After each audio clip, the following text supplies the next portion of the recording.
All right, 6:02 in the Rose City. Time for Dirt and Sprague on Portland's sports leader, 105.1 The Fan and the Fan Sports Network. Happy Monday, everybody. What is happening? Great weekend of ball. Incredible weekend of ball. Super jacked. So much ball to talk about. What a win. Park Rose 32, Cleveland 12. Dude, Curb stomped them. They did. They killed them. Ending a 2-game losing streak. I didn't realize they had played each of the last 2 years. Did you know that? Yeah, I okay. I want to shout out the listener that pointed out that they were playing. This has happened multiple times. Has it? We just totally, lately, under our radar, we weren't paying any attention. Well, our schools blow. They're terrible. And my school's been relegated in this, revised OSAA. But yeah, Cleveland Park Rose have played a couple times. My team needs the, can everybody else move on and can we fall back to the Mountain West? That's what my high school program needs. Can we fall down another, 3 levels? Can we go to 3A? Would that be possible? Is the PIL, is that a tough conference? I mean, they're all better than us. I know that much at this point. The problem with the PIL is they all, for decades, have said we're all playing at the same classification. So whatever Grant and Lincoln and the power, whatever the power schools are, they dictate it. So I want to give a shout out because this is hilarious. I'm glad you started here. Austin White, good follow on social media. He's the local. He does he's one of these guys who's like, let's cover high school football. Yes. And of all the games he could have gone to on Friday night, he went to this one? He went to Cleveland Park Rose. Can I read you some of his tweet synopsis of this game? Because it's fantastic. I would love to hear it, and I also don't even know who Park Rose's coach anymore is. I have no idea who Cleveland's coach is either. Opening drive of the game, Cleveland picks off Park Rose. Good drive. Park Rose throws a pick. Cleveland gets the ball back. They end with a sack, fourth down sack, give the ball right back to Park Rose. Nice. Then there's end of the first quarter. They get a touchdown. There was a deflected ball or something that they scored on. Cleveland 3 and out, Park Rose 3 and out. Cleveland drive ends. Second play for Park Rose goes the distance for an interception. Cleveland punt, rolling ball bobbled. Cleveland recovers. Bad snap recovered by Park Rose. I was reading through this on Friday night, laughing out loud, and you guys dominated us. So kudos to the Park Rose Broncos. It would have been, because I think this game was at Park Rose, right? It was a road game for us. That was a tough environment. We're a home team. It's hard to go on the road. We can't handle that. Hostile environment. We can't handle the road environment. It's too much. Never mind, our stadium is maybe 88 years old. It's a hostile environment. Don't you guys got a new high school over there? Didn't you rebuild? In 96. Yeah, that's it. We're in Cleveland. The high school is nice. You got better facilities than we do. I will say it's age. Boosters over there. We're Lunch Pail U. Southeast Portland, Lunch Pail U. Didn't you get a new football field and lights? Don't worry about it, all right? Lunch Pail U. Okay, all right. Built, not bought. Them winning that game, to give you an idea of what it was like to be at Park Rose when I went to high school there, that game would have been the biggest of deals that they won that game. Yeah, it's a big deal. Park Rose didn't win games on the varsity level. Winning games is a very big deal. Doesn't happen very often. I don't know if anybody else had this, but when we got to high school, we had to do one of these freshman campouts with the varsity. Okay. Like before you start. And go get to know the older guys. And you get hazed a little bit, right? We had a linebacker. He was a senior at the time, and he was a good player, right? But he's Park Rose linebacker. And I'll never forget, he was talking to one of the freshmen. He was like, "This is what you need to do. This is how we demand excellence." And the kid, we were such smart asses back then. The kid just looked at him and goes, "You haven't won a game in 4 years." What excellence are we upholding here? Maybe your excellence isn't working and we should try something new. Who are you talking to now? This is not going to fly. You're not going to get away with that around here. Oh, what, are we going to lose all of our games again? Oh, shaking in my boots. I don't think they won a game that following season. That sounds like Park Rose and Cleveland high school football, man. What a way to start the weekend on a Friday how about night. That, huh? Anything else happened? No. The Niners played. The Niners did play. Niners did play. Yeah, they beat the Seahawks. Nice. That took place. Off-season weekend for Oregon State and the Atlanta Braves. But other than that, it's great. Great little sports weekend. They didn't play any games this weekend. I think Rory won another golf tournament. Hey, that happened in Ireland. Eagled 18. Hit him with it. To force a playout. Hit him with it. You got to find it. Just asking whatever. Alcaraz won the U.S. Open. I saw that one. I did have in our group chat yesterday, texting back and forth with some buddies about the witching hour of the 10 a.m. window, which was just it was spectacular. Oh my god! Well, can I say this? I forgot to purchase my red zone. Prior to Sunday. Yeah. So Sunday, I was really productive. It's 9:55. Yeah. And in the past, I feel like I used to just go where the channel was, click it, and they'd say, would you like to purchase? I click yes, and then it's good. You buy it, yeah. This year, or maybe it was like this last year, they were like, click this QR code. Oh. And I'm like, okay. So I click it, right? Follow this prompt. Dude, it takes me, I'm like, I can't log in. So now I'm on like the web on my phone and I can't find it. Dude, I missed the 5-minute countdown clock of the red zone on week 1. That's brutal. And I purchased it. And as I purchased, I clicked it and 1 second clicked off. And then it was Scott Hansen. Saw 1 second and then Scott Hansen popped up. But it was just like such a bummer start. It's not the same. That happened to me either last year or the year before. I did the same exact thing where I thought it was an automatic purchase every year. Like I thought this is it's in my DNA of my bill now. It is an automatic rollover if you don't cancel, but if you cancel, you have to redo the whole. That's what I thought, and maybe it's because maybe it was like the first year on YouTube TV or something, and I thought it was already bought, and we turned it on day of for like a 2-minute countdown, and it was not ready to go, and it ruined my entire Saturday. It kind of does, or Sunday, I should say, ruined my entire Sunday morning. But that witching hour. It hit like crack, dude. That Sunday night football game. It just was unbelievable. Oh, my God. What a weekend. Right, injected into my veins. Look. We had one guy in the group chat. He was going back and he was throwing in random texts about whatever was happening in the tennis thing, and nobody responded. Somebody was texting about We had the one tennis texter in the group chat of like, man, could you believe that from Alcatraz or whatever his name is? Alcatraz looks pretty good. It's like, dude, no. Come on now. Bo just threw another pick. What are you talking about, man? Exactly. Stop throwing picks, Bo. I got you in the survivor pool. Don't let me down, man. Rookie Bo, why are you back? Yeah. Why did Auburn Bo show up yesterday? Where did that come from, Auburn Bo? He did throw a dime to Cortland, though. Yeah, but oh, nice. Dude, Two picks. After 4. And a fumble. What are we doing, dude? Not a great start, but Horrible. they got the dub. Wins or wins, I guess. Wins or wins. Survivor pool wins or wins. So I appreciate the effort there, but that was way too How many uncomfortable. picks did Purdy throw? He got the win. He did, yeah. First time in his career he's won a game throwing 2 picks. Looked a little different. Can we acknowledge that? Looked a little different. It definitely games. looked a little bit different. Let's be honest here. It's okay. We're the trust tree. Yeah, and one was without basically every offensive weapon that they have and throwing to a guy that I'd never heard of before. I will say the Survivor pool almost got I'm not in one this year. It was almost killed. Yeah, everybody. Everything was late. The 2 biggest picks were Bengals and Broncos. In yeah. our week 1 of our Survivor pool. Handful of Commanders. They were easy. Well, hell, even one Cardinal. They weren't easy. What did they finish with? I think 21-6. I think was the final. Yeah, it was 14-6 forever. It wasn't a blowout. There was one Cardinal pick which you felt good about, and then at the end of the game you're like, wait a minute, the Saints have a chance to tie this game. I saw who picked the Cardinals. Your buddy Spencer. And I just thought that is an awfully ballsy way to go on week 1. And I understand the Saints are bad, but that was the thought of let's just pick against the Saints. The Cardinals almost gave This is the beauty back. of the NFL. Like there's no easy layup. There isn't. Who knew the Colts would be the safest pick of the weekend? No kidding. Dude, you want a funny story out of the weekend? Sprague bet the Dolphins. That is hilarious. That was pretty good. Well done. Well done, Brandon Sprague. Good start. Good job. You bet on the Dolphins and the Panthers in the first week of the season. Great start. Great start. But Bryce Young is back. He's back, dude. I was told he was back. He had a good 3 games. Oh my God. The funniest moment in my household of the weekend was my wife and Teddy Ballgame are on a team for the Survivor pool. They, I said, you guys have fun with this. It'd be a fun little thing you can do every Sunday. Yeah. And so she pulls out a sheet of, like the logos of NFL teams. Oh, there it goes. And he just points to and says, Teddy, who do you want to take this weekend? First week Survivor pool. I'm in the kitchen cleaning up some dishes. It's like 9 a.m. We're locking our picks in, right? Mm-hmm. And he points to, of all the logos he could point to, horseshoe? The Indianapolis Colts. Nice. And she says, oh, you want to take the Colts? And I'm in the kitchen, and I just turn around. I'm like, you're not taking the Colts. Oh, you stopped it? Yes. No, you're not taking the Colts in week 1. What are you, crazy? And then halfway through, they took the Bengals was the next one that he pointed out. I'm like, all right, you can take the Bengals. Halfway through the opening games, the Colts are up 30-0. Exactly. And she's like, why couldn't we take the Colts? And I'm like, you don't get it. They were supposed to be really bad. Were the Bengals winning or losing at this point? They were in a dogfight. She's like, yeah, really, really glad we didn't take the Colts there, honey.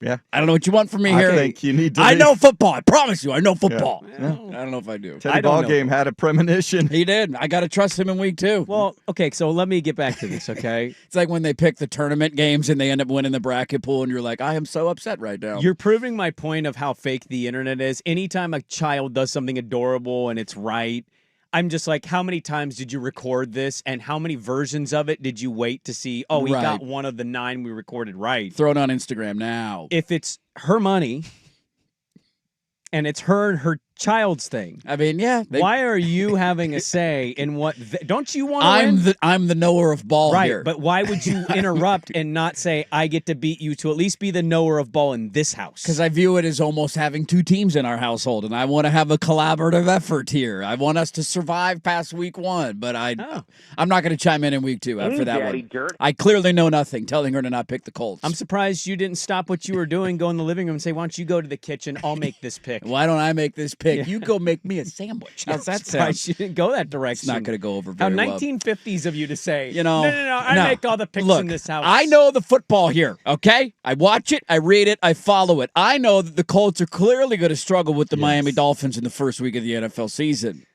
I love. So here's the dilemma for NFL writers or whoever votes on the players of the week. It's Daniel Jones. It has to be because he was the best. Yeah, I mean, statistically, it is Daniel Jones. Even though Josh Allen did something Josh we've never Allen seen before. was ridiculous, but knowing Daniel Jones may not have another shot to do it for a while, and you expect Josh Allen to get 1 or 2 as the season goes on, it has to be Daniel Jones. They scored on every possession that they had the ball when he was the quarterback. 7. Yeah. Breeze has never done that. Manning has never done that. He was the first one. Never done that. I think he's the first. I actually did talk to Daniel Jones. He was the first one to do it for the Colts in the first half since Peyton Manning in 2006. It's absolutely insane. Now the counter is that comeback last night was historic. Yes. And Josh Allen is the first quarterback in NFL history to have 250 passing yards and 2 touchdowns in the fourth quarter of a game. That is insane. They were so good. But it's Daniel Jones. You got to give the guy his flowers for 1 week. Yes. I mean, that was one of the big. I'm not surprised that the Dolphins suck. Like, that's not surprising. Yeah, dude, but that was like to get blown out like that. That was the least competitive game of the first week of the season. But we saw some Danny Dimes in that game. It wasn't like. I mean, calm down. I mean, it's the Dolphins. Justin Fields also looked like a Pro Bowl quarterback. Let's take a deep breath. What's going to happen, right? Let me just set you up on a Monday. Yeah, week 1 takeaways were the best. One team looked really bad. Okay, now I think I have this right. Let me double check this before I say what I'm about to say. Okay, I need to go to week 2, and I want to make sure. Colts are home dogs to the Broncos. The Broncos looked pathetic. We got a battle of the horses in Indy. And the Colts looked unstoppable. I am going to absolutely You're doing it again? hammer the Broncos. You're doing it again? You're betting against Colts again? I'm more taking the Broncos in a good follow-up spot, is what I'm thinking. It's not Auburn Bo permanently. Oregon Bo will return. Is that what you're telling me? The Dolphins are home favorites against the Patriots. They shouldn't be favored against anybody. Bounce-back games will happen. It's only a 1.5, but... Give me the Pats. Pats didn't look great this weekend, but damn, did the Dolphins look bad. Been a rough couple of weeks for old Emmanuel Acho. He lost his job and the Tua argument. Yeah, remember when Tua was better than Herbert? Remember when Jalen Hurts was better than Herbert? Well, yeah, at least Hurts won. How long ago was Herbert's game? It felt like it was a week ago. It was pretty good on Friday night, huh? It was pretty good. I'm not afraid anymore. Yeah. One of the few things I got right this weekend. I think it's one of my takeaways in the AFC. We're not afraid anymore. Yeah, dude, you got That's the performance. If Quentin Johnson's going to show up like that every game, then okay, look out. Because he spread out, I think they all had McConkey, Allen. 8 different targets. Well, but those 3 each had at least 6 catches themselves. Yeah, he also had a drop, and it was there it is. It's still in you. Oh, yeah. Still has it. That's what happens when you play with an elite quarterback. He spreads the ball around. Well, as you can tell, we're fired up from a football Friday, Saturday, and Sunday. Yeah. It's our first full football Monday, and I'm wondering how much we don't get to over the next 4 hours. Well, I'll be curious. I started contemplating. I remember when we did Dos Minutos. On Mondays, do we need to do a 2-minute segment for everything else that happened in sports that wasn't football? I mean, I don't think anybody followed anything. I don't have anything in my notes non-football today. I got nothing. That's what I was wondering. Do we need to do a 2-minute Here's what you missed. Here's the rest of the sports world while you were watching football. Yeah, how about 10 seconds? Mariners took 2 out of 3. U.S. Open happened. Rory won a golf tournament. Did the president get caught popping an Adderall pill on television? Oh, I didn't see that. Oh, you didn't see it? No. Was he asleep? I don't know. Prop him up. 20 seconds, I think, for that kind of segment. There you go. I think we just touched on it. That's all you need. There you go. All right. We're done. We're moving on now. Let's get to the football. We'll start with the local peekaboo for our 6 a.m. early risers, and then we'll dive into the Friday Herbert game. Sunday Night Football was just, oh, my God. That hit like crack. That was amazing. Yep. We'll get to local stuff as well. Yes, we will talk about one team that we probably shouldn't talk about. We got some fun with audio. It is a loaded show. Colin Wilson at 8 a.m. Dirt and Sprague. We start with the local peekaboo coming up next. Dirt and Sprague on 105.1 The Fan.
1080 AM. Peekaboo. Welcome back in. Dirt and Sprague with you. 621. Good morning, you sickos. We love you. Hope your Monday's going okay.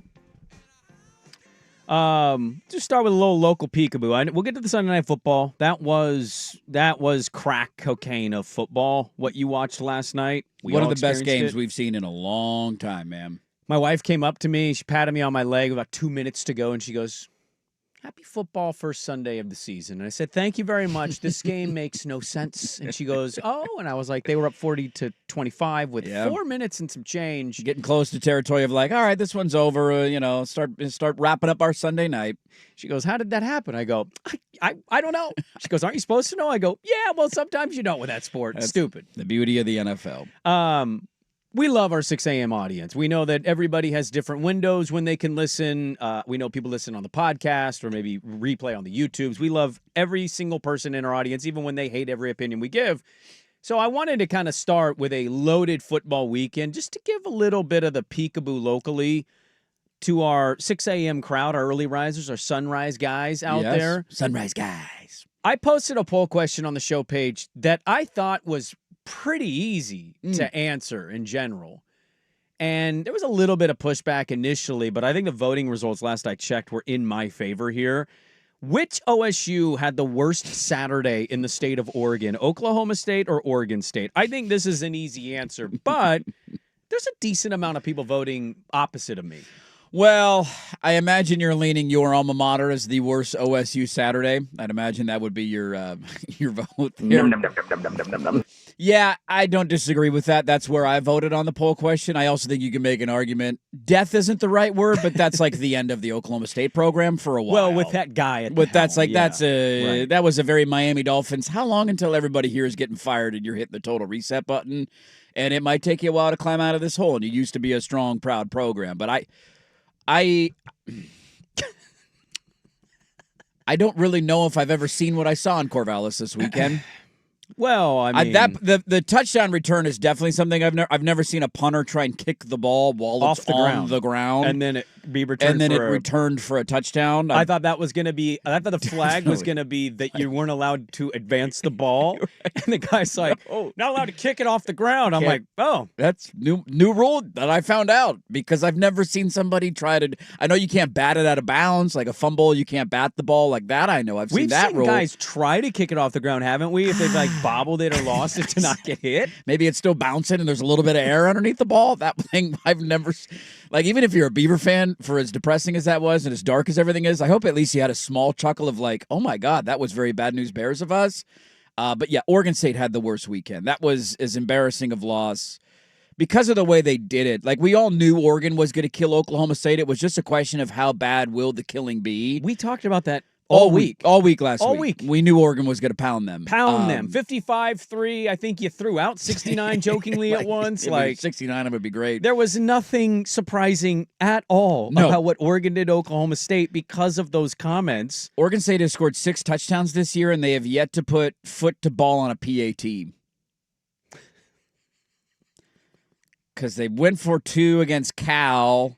They've played 2 full football games. The first PAT snap might be the worst snap I've ever seen in my entire life. Dude, like that went to midfield. It went to midfield. I've never seen a worse snap. I had somebody, I will not name names, because I had quite a few texts on Saturday. The one that they kicked off the ground actually wasn't that bad of a snap. The long snapper had a horrible day, and we all like that. So did the punter. So did the catch. Like that was in his lap. That was one he should have caught. He had 2 that hit him in the hands, and he just can't catch. Just everybody on the special teams got the yips on Saturday.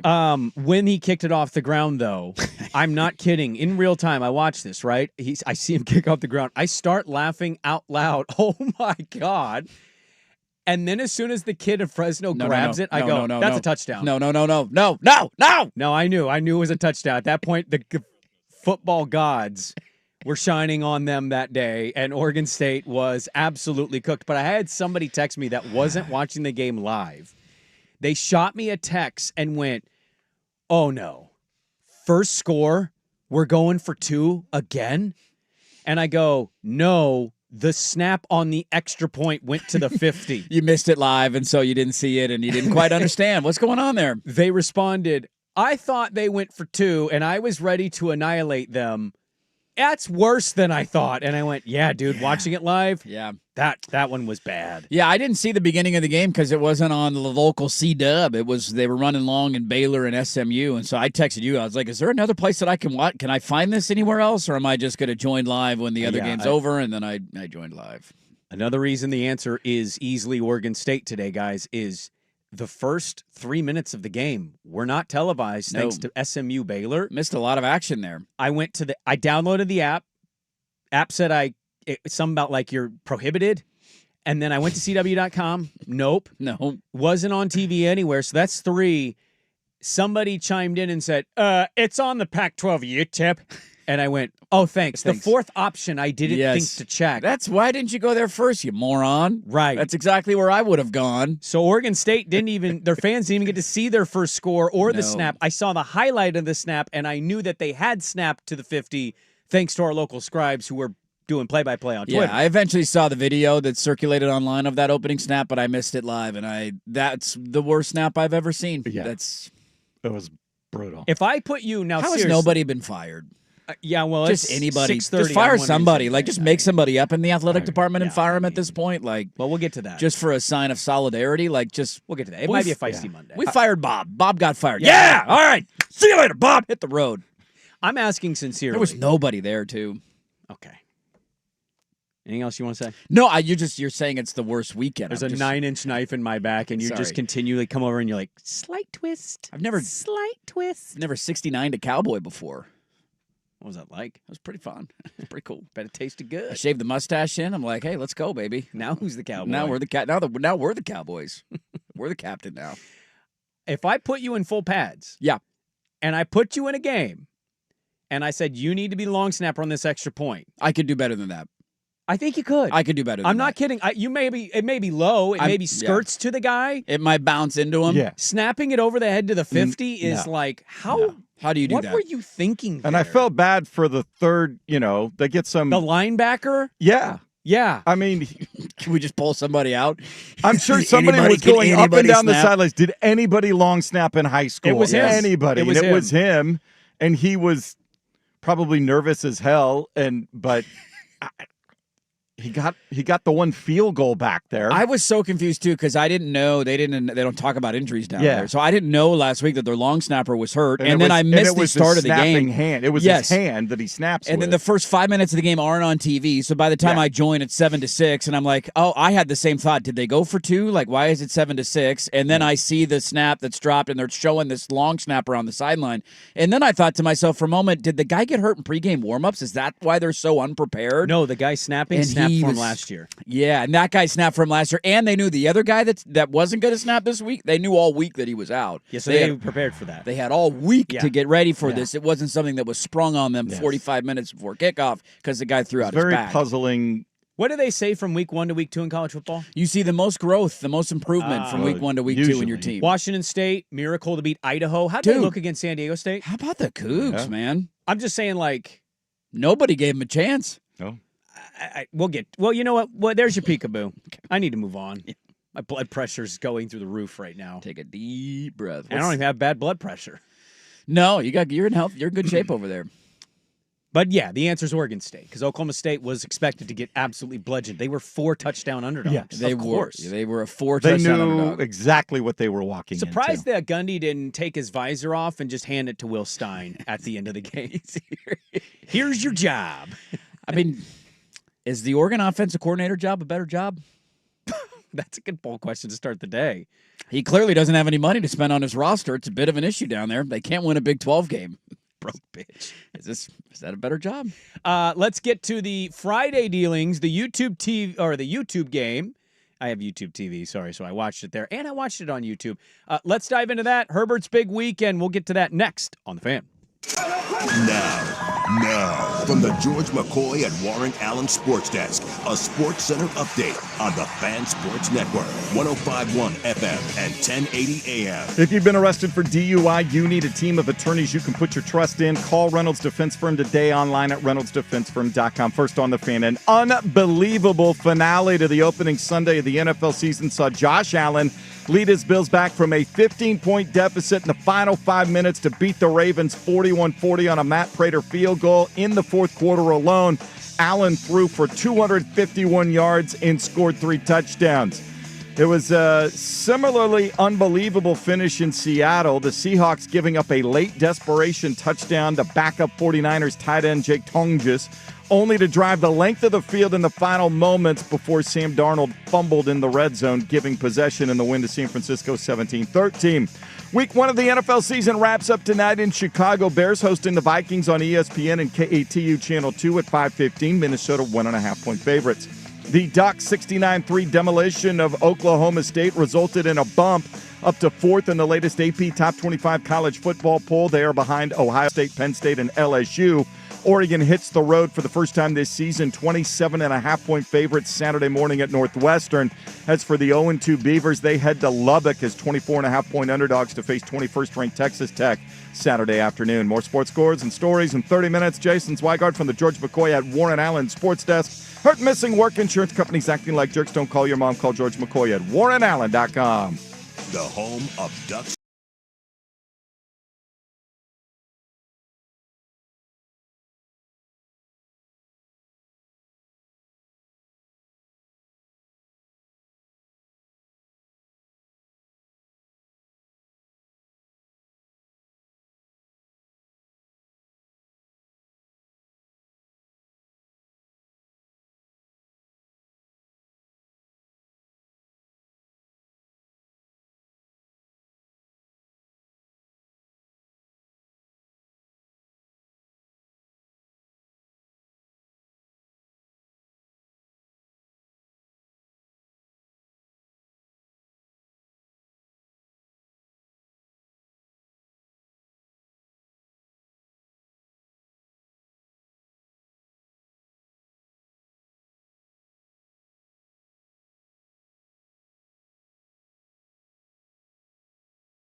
80 a.m.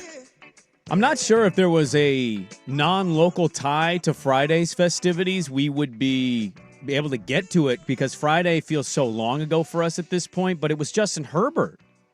And so Justin Herbert goes to Brazil with Harbaugh and his hot girlfriend, and he puts on an absolute masterclass. And the Chargers, man, they certainly looked great. That was a Charger team that had Slater not gotten hurt, I probably would have been with you, Dirt, of like, hey, I think they can get to an AFC title game. But Joe Alt slid over. Everything was great. According to PFF, he was near the top of the left tackle rankings. Yeah. And the Chargers beat the Chiefs 27-21. Herbert in that game, 25 of 34, 318 with a 9.4 yard average and 3 touchdowns. He was pretty good on Friday night. He was the best quarterback in the game. I think 131.7 passer rate. 8 players caught a reception, so he really spread the ball around. He spread the ball around. There were times early in the game where I was blown away with how much time he had to throw the football. Like, it felt like at times it was a 7-on-7, and he was throwing against air.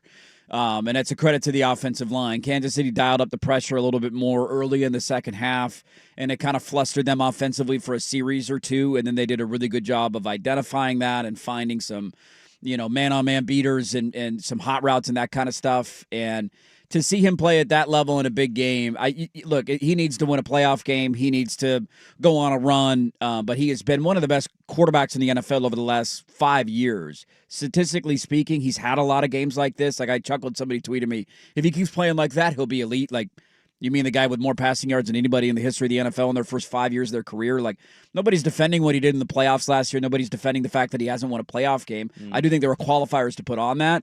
So it's a long season, but to get a divisional win in Brazil against a team that has won the division for however many years in a row, that was a massive start to their year, and he looked cool, calm, and under control. He used his legs when he needed to.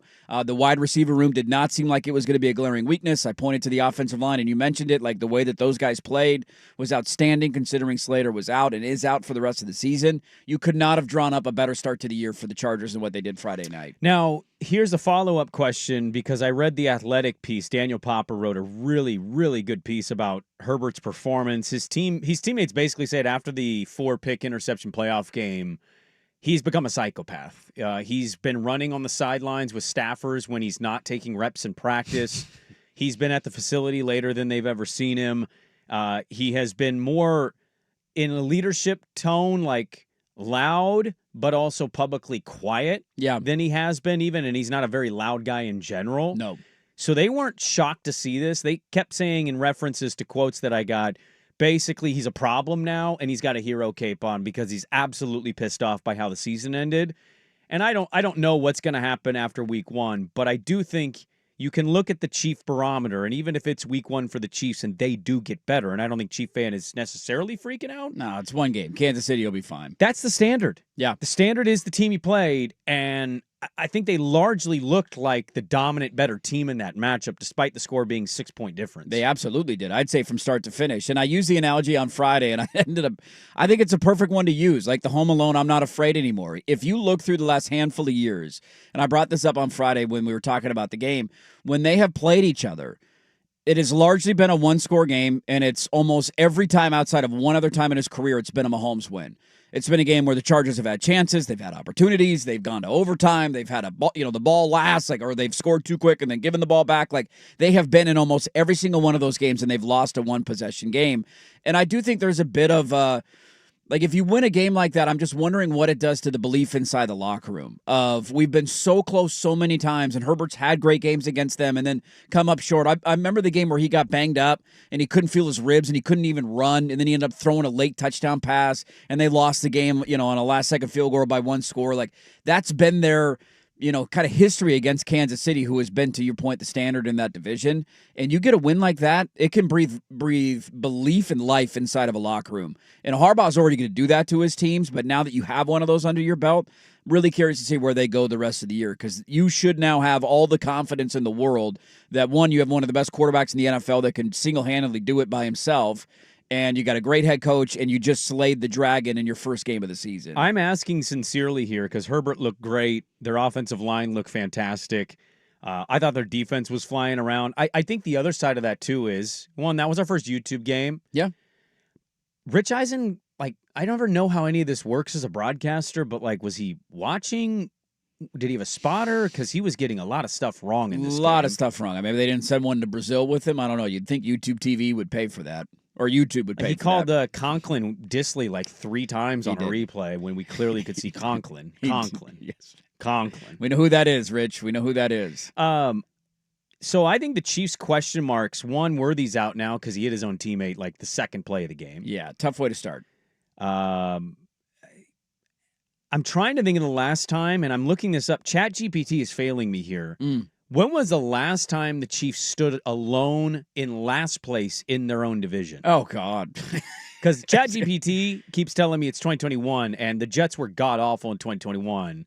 So the Chiefs got off to a little bit of a poor start in 21, but they rebounded. Well, the Jets aren't in their division. You're talking about the division? Oh, you're right. The Jets. I don't know why. Why do I have the Jets in there? Why are the Jets in there? The Jets aren't in the AFC West. Okay, then it was 2021. Okay. ChatGPT, you're undefeated, and I'm an idiot. They lost their opener a couple of years ago to the Lions, remember, without Kelsey and Jones didn't play, and Detroit went in and beat them in their But I think it was week game. 3 then. Okay, it was week 3 was they the last time. They were 1 and 2. Yeah. 2021. Think about that. Doesn't happen very often.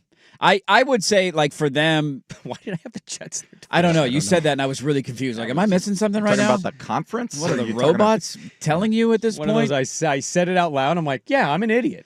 I think you genuinely wonder offensively how consistently good they can be considering what the next handful of weeks will look like. Not having Worthy for however long he's going to be out with the dislocated shoulder. But he hit Kelsey so fast. And Rice is 6 weeks, 6-game suspension, and so he's got 5 more that he's going to have to miss. Kelsey had the one night wheel route, but other than that they schemed up and that he was wide open. Coverage. That was just busted coverage. He's not scaring me over the middle and breaking tackles the way that he used to. And so I still think they're very good defensively and will continue to get better. They got to find a way to more consistently run the football. Mm-hmm. And look, Mahomes is great. He's a funny character. He sounds like Kermit the Frog. His sideline crap is so annoying. What do you mean? Him running out of bounds and lowering a shoulder against a DB as he's going out of bounds. Yeah, I had somebody reach out to me about this. Dude. How much do you hate when he does that? Because these guys are trained now to not hit those guys. If you touch him with a finger and he's 1 foot out of bounds, you will get a 15-yard flag. But he's allowed to run towards the sideline, slow down, thinking that you're going to slow down because I'm going out of bounds and then lower my shoulder into you. Right. I hope somebody lights his ass up on the sideline, 3 yards out of bounds. You're anti-Mahomes at this point, aren't you? I can't stand him, dude. I can't stand him. Really? Genuinely cannot stand him. That kind of stuff, he's an incredible player. Nobody doubts his greatness, yada, yada, yada. Well, the deep threat for that offense, they had that long one to, was it Thornton? Yeah. Second, third quarter, he finally hit one. He kept overthrowing him. Yeah. But other than that, it didn't really exist, and it hasn't for a couple years. He targeted Hollywood Brown 16 times. Nobody else got more than 5. Yeah. So they're going a lot, and he had a couple of drops. So I think you're again questioning their wide receivers. Kansas City's going to be fine long term. It's just that crap drives me nuts, dude. He's officiated in a different way and has been for a long time. If you breathe on him in a playoff game, you're getting an automatic 15 yards. That is so Bush League to lower your shoulder into somebody on the sideline. I don't disagree. I don't like when quarterbacks get away with this. I'm going to follow up here. Now, this isn't a week 1 overreaction. I'm just following up with a question to what you just said. We do think they're going to be fine. I thought their secondary looked terrible. Their defensive, they had Chris Jones and Tranquil almost got into a fight kind of at the end there on that Herbert run. They did because Jones had the wrong assignment and lost contain. I'm not saying they are falling in any way. I'm just saying we noticed how difficult that division had become, right? Denver's defense, Bo had a good rookie year. They come in with expectation. The Chargers, even with the Slater injury now, with Alt sliding over, seem to be okay. And I don't know what to make of the Raiders. That was a nice road win. I liked that from a betting angle. But is New England any good? But we don't know how good New England. I'm just saying, I don't know how confident we can be in saying that. I think we give them the benefit because of the pedigree, but the division's tough. Obviously, we watched 2 very elite football teams late last night on Sunday Night Football, which I want to get to. They're just interesting is all I'm saying. With no Worthy, no Rice, you're only targeting Brown. Kelsey looks like a shell of himself. Look at you cooking this morning, huh? You cooking with gas? Just asking. Yeah. I don't think it's out of the realm of possibility to suggest the Chiefs find themselves in a lot of dogfights. And last year they were amazing. They won a lot of one-score games. But they also won they won a lot of one-score games last year, and that's expired. I didn't say that. I think he just killed off the Chiefs.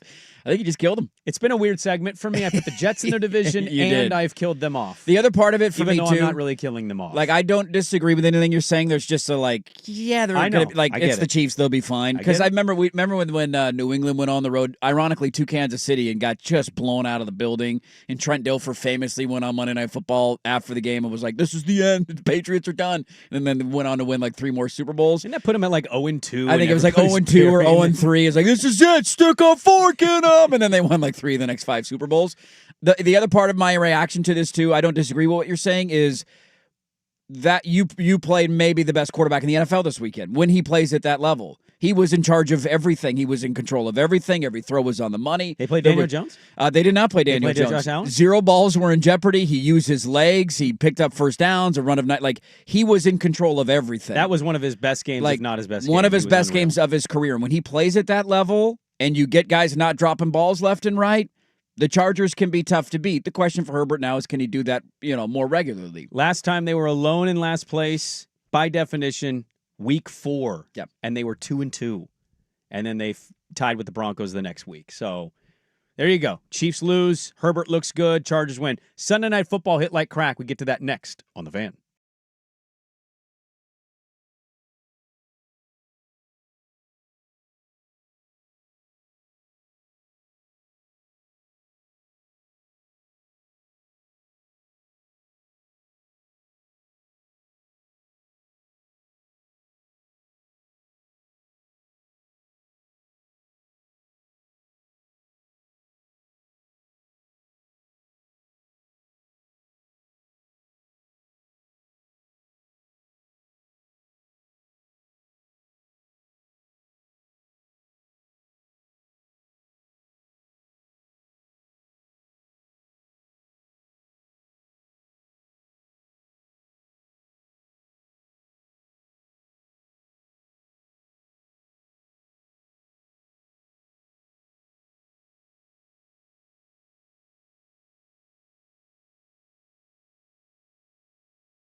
a.m.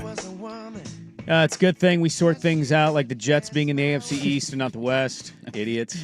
Got to the bottom of that one. Nailed it on a Monday. The alarm went off at 3:35. What do you want from me? Nobody's perfect, okay? Nobody is perfect. We all make mistakes. I know, Paul. I just don't know divisions. We'll get into more NFL stuff. We'll dive back into college at 7. We don't have enough time to describe. This may have to be a carryover at some point, bring it back, because those look like the two best teams in football to me this weekend. Yeah, I mean, for a while there, the takeaway was going to be, oh, my God, the Ravens look like an absolute wagon. They were unstoppable. They were dominant. Derrick Henry was running over people like a man against boys. Lamar Jackson was incredible. They had everything working. That 3rd and 10 that he picked up at the scramble end, where he when loses 15 yards on the play and then picks up 15 yards on the play, that one you're talking about, one of one can make that play in the NFL. It just... And that was one of the best football games ever. It really was. There was a writer for The Athletic who caught up with the producer of the game, Sunday Night Football, and he's done NBC events for years. And he was like, where does that one rank for you? And he put it next to American Pharoah winning the Triple Crown and being the producer behind the scenes on that. Okay. And then Usain Bolt winning the 100 meters at the 2010 Olympics and the environment and everything that went on. So it was the best. I mean, that game was over and then it wasn't over. And you went from saying, oh my God, Lamar's going to win an MVP and he's unstoppable. And look how good Derrick Henry looks to, holy hell, Josh Allen, that's right, I forgot you might be the best quarterback in the NFL. Josh Allen of the Bills, this is OptaStats, first player in NFL history to have 250-plus passing yards and 2+ rushing touchdowns in any single quarter of any single game. Just a heavyweight fight. They were the first team in NFL history to be down 15-plus points with under 4 minutes left and win the game. I mean, and how many times has Derrick Henry fumbled, too? Like, of all the things that could have happened there, that didn't, the game's over. You milk the clock, get a couple more first downs, it's done, and then he fumbles, and you're like, oh, my God. Collinsworth caught a little bit of flack for this, but I'm in my living room screaming the same thing, so maybe you think I'm also an idiot. You have to go there on 4th and 3 if you're the Ravens. You do not punt the football. Yeah. There is zero indication your defense at that point is going to get a stop against that dude. With Lamar Jackson and Derrick Henry. Now, I know the counter is, Sprague, they're in field goal range if they don't get it. Yeah, well, guess what they ended up being in? Field goal range. Right. They walked off. You had 3 timeouts. Yeah. You get that first down, the game is over. It's 3 yards. You have Lamar Jackson. You've got Derrick Henry. And Zay Flowers was amazing last night. Yeah, call something. Probably the best offensive line in football, if not in the conversation. What am I missing? Yeah. What am I missing? And for a team, too, that is all absolutely aggressive in so many key situations. They always lose these games aggressive 2 or 3 times a year. Yeah. And sometimes they're usually to stupid teams. Like, remember when they lost to the Raiders in Minshew? I do. And you're like, what? Yeah. They were up and now they're losing? The Bills are the Bills. They're really good. They had beat the Bills last year and then famously lost the playoffs. So I don't have a big, the Bills are way better than the Ravens. Why would you not go for that there? I don't understand it. I want to say against the Chargers last year, they had the exact same scenario on their own side of the field with a small lead and a 4th down of 2 or 3 yards. And it was the Harbaugh Bowl, and they went for it, and they got it, and it iced the game. And it was in their own territory. It's like, oh, my God, they're going to go for this. They're going to go for this. And they picked it up, and the game was over. When you have a quarterback and an offense that's that explosive, put the ball in their hands at all times and keep it away from Josh Allen. The one thing we're not going to talk enough about in that game is their 2-minute drill at the end of the first half. How Buffalo got a field goal out of that was insane. I mean, it was Kansas City 13 It was second 13 seconds, man. 2 completion. You're like, oh, my God, they did it. They pulled it off. Now, in that scenario, final thing, and then we'll go to the second hour here, because, again, I think that was such a good game. We should get back into it at some point. How are defensive players not... You know they need to get to the boundary. You know they need the sideline. So why are the why aren't the D-backs at that point playing on the boundary to play them funnel everything into inside the field so you could tackle it? Because if they tackle inside, the half's over, you don't get the points. Half is over. You can't stop the clock. And you can't rush up and spike it that quickly. Yeah, just at this point of football, the way we see them operate in these final minute operations, I don't understand why they're not playing the... They're always letting them get the leverage, and I don't get it. If a guy's running towards the sideline, go ahead and cover him there, because that's where he's going to hurt you if he can step out of bounds. Be at the sideline, let him catch, tackle in. I give up a 50-yard catch in the middle of the field all you want, buddy. The clock's going to expire and the half's done. Yeah. Whatever. That was crazy. That was insane. Incredible way to end the weekend. Just a perfect way to end the weekend. Yep. Maybe the 2 best teams in the league. Loaded second hour. We'll get back into that one. We'll dive into the other NFL action. We kick it off. Oregon looking every bit the part. Hour 2, Dirt and Sprague on the Fan.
Now, from the George McCoy and Warren Allen Sports Desk, a Sports Center update on the Fan Sports Network, 105.1 FM and 1080 AM. First on the Fan, football fans still trying to comprehend what they witnessed Sunday night in Buffalo. Josh Allen leading his Bills back from 15 down with under 5 minutes to go to beat the Ravens 41-40 on a Matt Prater field goal. In the fourth quarter alone, Josh Allen threw for 251 yards, rushed for 2 scores, and threw another touchdown. Similarly unbelievable in Seattle, the Seahawks gave up a late desperation touchdown to 49ers backup tight end Jake Tonjes, then drove the length of the field in the final moments. Inside the red zone, Sam Darnold fumbled, giving possession back to San Francisco and a 17-13 victory. Week 1 of the NFL season wrapping up tonight in Chicago. Bears hosting the Vikings. You can see it on ESPN and KATU Channel 2 at 5:15. Minnesota 1.5-point favorite. Oregon Ducks 4th in the newest AP Top 25 college football poll after they destroyed Oklahoma State 69-3. They are behind Ohio State, Penn State, and LSU. They hit the road for their Big Ten Conference opener Saturday morning against Northwestern as 27.5-point favorites. More sports scores and stories in 30 minutes. Jason Swigard from the George McCoy at Warren Allen Sports Desk. Hurt missing work. Insurance companies acting like jerks. Don't call your mom. Call George McCoy at warrenallen.com. The home of the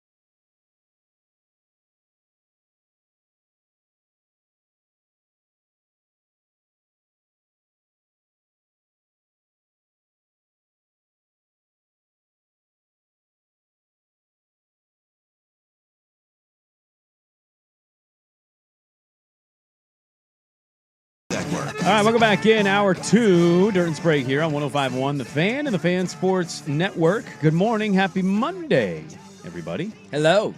Second hour of the program. Everybody have a great weekend? Did have a nice weekend. Watching the ball. A lot of ball. A lot of ball out there. A lot of ball. It was one of those, like, I was surprised who I heard it from, but I heard quite a few people, like, poo-pooing the Saturday ball and, like, oh, this is the weekend. You don't need to do anything. And I'm like, when they always get you, man. It's when it always comes out of nowhere. It's the weekend you don't know where it's coming from. You have to have your head on a swivel. Antenna's got to be up, man. You got to follow all the scores because I didn't think I'd be turning on Florida. Well, I shouldn't say didn't think I would be. But Florida, South Florida being a thing, like, oh, I guess I got to go there in the fourth quarter. We called that one. Yeah. I mean, we did. Troy Clemson was one I didn't have to expect to turn on. Yeah, Arizona State, Mississippi State ended up being a great game. Yeah. Late into the night on Saturday. The night ball wasn't bad. Clemson's either going to be the most disappointing team in football or they're going to be the team that gets better at the end of the year. They got Brent Key this weekend. Run the damn ball. That's going to be tough. 2 weeks ago, if you tell me Clemson's only a 6-point favorite against Georgia Tech, so what we talk about? No, we'll see. And here they are, 6-point favorite. A lot to get to in the second hour of the program. We got some fun with audio, but we start. Oregon absolutely obliterating Oklahoma State this weekend. That was pretty fun. We kind of had, I mean, not kind of. If you go listen to all the shows last week, once Gundy had the comments come out, we're like, this is going to be an absolute annihilation. Yeah. Dan Lanning operates in a sicko world where all he wants is you to give him a little something, and it was the gasoline he needed. I'm sure he told that locker room all kinds of things that were never said because he's, again, a psychopath. Yeah. And so I expected it, but then our guest, Robert Allen, on Friday was basically like, they respect each other and they're friends. And I was like, okay, maybe he's right, but I mean, I do think that's true behind the scenes, but that doesn't matter. What matters is what his team believes, and what his team believed is that they disrespected their dad. Yes, they did. Yeah, Tante Moore calling him the dad. You don't disrespect somebody's dad, man. 69-3. Yeah, that's not, it's not Portland State. It's not. That's a Big 12 team. That's a Big 12 team. It's a Division I Big 12 team. That was 10 wins 2 years ago. They beat him by 66 points. I've never in my lifetime watched an Oregon game outside of a Portland State in week 1, if you will, and the game be over that quickly. They ran 3 plays and we're up 13-0. When was the last time you can't can ever recall like untouched up the middle run? Like just untouched. Those are always sexy, aren't they? When the whole the sea kind of parts, it's Moses, here we go. Let's walk through this bad boy. Nobody got a hand on him, and then you force them to go 3 and out, and then the first play of the very next drive, you score a long touchdown to Decoria Moore, and you're like, okay, this game's over because they ain't scored more than this, and they're not shutting out Oregon the rest of the way. Never seen a game end that quickly. They had 9 different players score a touchdown. Nine different players scored a touchdown. 9 in that game. Nine. Is that a niner? Did I catch a niner in there? Or you caught a niner in there. It reached a point in the second quarter where I'm just sitting on the couch like cackling, just like laughing. Like, is this really happening right now? They score. Yep, they're going to score again. Yep, that's another 3 and out. Yep, they're going to score again. And then in the second half, I did have a brief moment. Now, this is not against Mike Gundy because I was glad that Mike Gundy got his teeth kicked in because he got what he deserved. I genuinely felt bad for some of the players on Oklahoma State's team. The kid that threw back-to-back pick sixes. I felt so bad for that kid, man. And the offensive line had to put his arm around him. Like, if you've played football for long enough, you've been in that moment. We jokingly opened the show talking about it, how many games we lost in high school football over the years. Like, I've had a game like that where just nothing works. Every player getting beat up. And it's so demoralizing and emasculating, and it's terrible. But this goes back to what we talked about last week. Like, you could have whatever perception of the Mike Gundy comments that you want. Our opinions on it don't matter. Whether you think it's just him trying to rile up his boosters, whether you think it's him trying to, diagnose some big issue in college, none of that matters. What mattered at the time, and we said it at the time, was the only thing that's going to have a big impact out of this is what Dan Lanning's locker room feels. And Dan Lanning will, if you give him an inch, he will take it a mile. He is a psycho at getting his team to be essentially brainwashed by everything that he says, and it's one of his strongest traits as a head coach, and they came out with their hair on fire. That was the Colorado game on steroids, and I think the Colorado game from a couple years ago would have looked this way, but Noah Whittington got hurt at the end of the first half and ended up missing the rest of the year, and I think when that happened, the staff said, all right, dude, let's not get anybody else hurt. Let's pull back the reins a little bit here. 69-3 was the message that he wanted to send, and he sent that message. Well, I would add to that because the Colorado game is a good example. I think going into that, it was more about Deion didn't say anything. It was just noisy because it was Deion, popping the right? Deion hype bubble of everybody was talking about them coming into the game. Right. And Oregon was like, yo, we're a top 5 team in the country. I think what really added the fuel to that fire was the pregame shenanigans of laughing, threatening to whoop a coach's ass, like everything that happened the pregame that we famously play those videos. The one player standing, watching their warm-ups, laughing, the defensive lineman. Yeah, and then getting killed like that. I think that's the Gundy comments.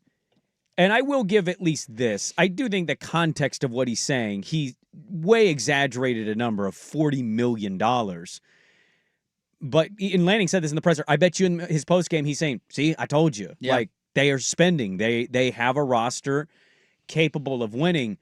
You're not wrong of the Whittington injury in Colorado. I would point to Dante Moore, though, and that scary moment of what happened there. He hit his head, his leg. I thought that was more of a head. Like, he seemed like he kind of shook the cobwebs a little bit, right? Put the towel over the head, and he came out and played the first series of the second half. Which I loved that he needed to play the first series. I think that's the thing that coaches just want to do, of like getting you used to it, of like going into the locker room and coming out and getting a couple snaps in. I'm not even being critical. I just like that's the level of sicko mode he had reached of like, no, I'm going to not only bury you, I'm going to piss on the ashes. Yes. Here. And so, like, we're going to make this as bad as it possibly could be. It's one thing to handle the patsies, man. Like, not every team does it every week. There's certainly weeks where really good teams barely get, like, LSU. Did you see LSU this weekend? I did not see much of LSU this weekend, no. I know that they won, but they didn't. I forget who they played, but I think they didn't win that game like 69-3. You get the hangover games from big games sometimes. Oregon didn't have to deal with that, but no. But they came into this game, and it was not only are we going to handle business, we are going to show you how much better we are than a run-of-the-mill Big 12 team. Yeah. Like, I'm ready to say this because I know there's an angle you love to play every year as a fan, even when you know you're being delusional. Nobody's giving us a chance. Right, that. Can we flip it or stick it? I'm ready to say that this team ain't losing 2 games unless there's barring massive injury. I don't even know what that would be at this point because they're so loaded. I'm almost ready to pick them going into Penn State. I would feel so good about this. And I don't even think Oklahoma State's good and Montana State is an FCS team. I just, from top to bottom, 1 to 2, every position, where are they not loaded? Yeah. Even at the position, and he joked about this in the post game of like, didn't you guys write about our blocking for receiver? You wrote about that, right? Yeah, like, wide receiver room is going to be a concern this year. Yeah, certainly doesn't feel that way right now, Bob. Now let's check in at Penn State. That'll be a good barometer for them because we know they're going to handle Northwestern and Oregon State. You got 2 more tune-up games.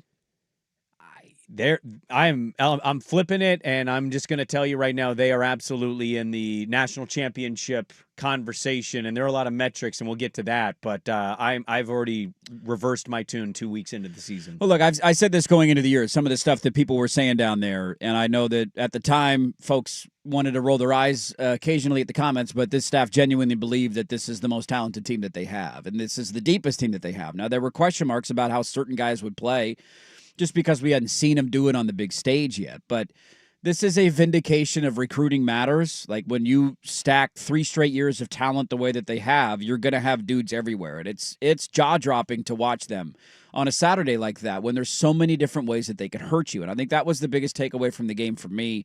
Not that they did kind of what I didn't think it was going to be 69-3. I knew they were going to kill them. I didn't think 69-3 would be the final. I said 55-3. 14 I think more my points, pregame okay. prediction was 49-17. I'm like, Oklahoma State probably puts a drive together at some point, maybe in the second half. Oregon calls off the Dogs. Now the 2 pick sixes helped inflate the score a little bit there in the second half. But I think what stood out the most to me this week, especially because week 1 against Montana State was very vanilla as it should be. They pared down the menu, very limited play calling, keep it simple, underneath stuff. We got better athletes. There's nothing you can do. We'll overwhelm you. This week was a bit of a sending a flare up to everybody else of like, good luck game planning for us. In their first 27 plays that they ran of that game, 5 of them were quote unquote trick plays. You had a reverse throwback screen. You lined up Kenyon Sadiq in shotgun in essentially a wildcat. You scored a touchdown on a play where DeCorian Moore was lined up at running back and Dier Hill was at wide receiver, and you ran a reverse to him.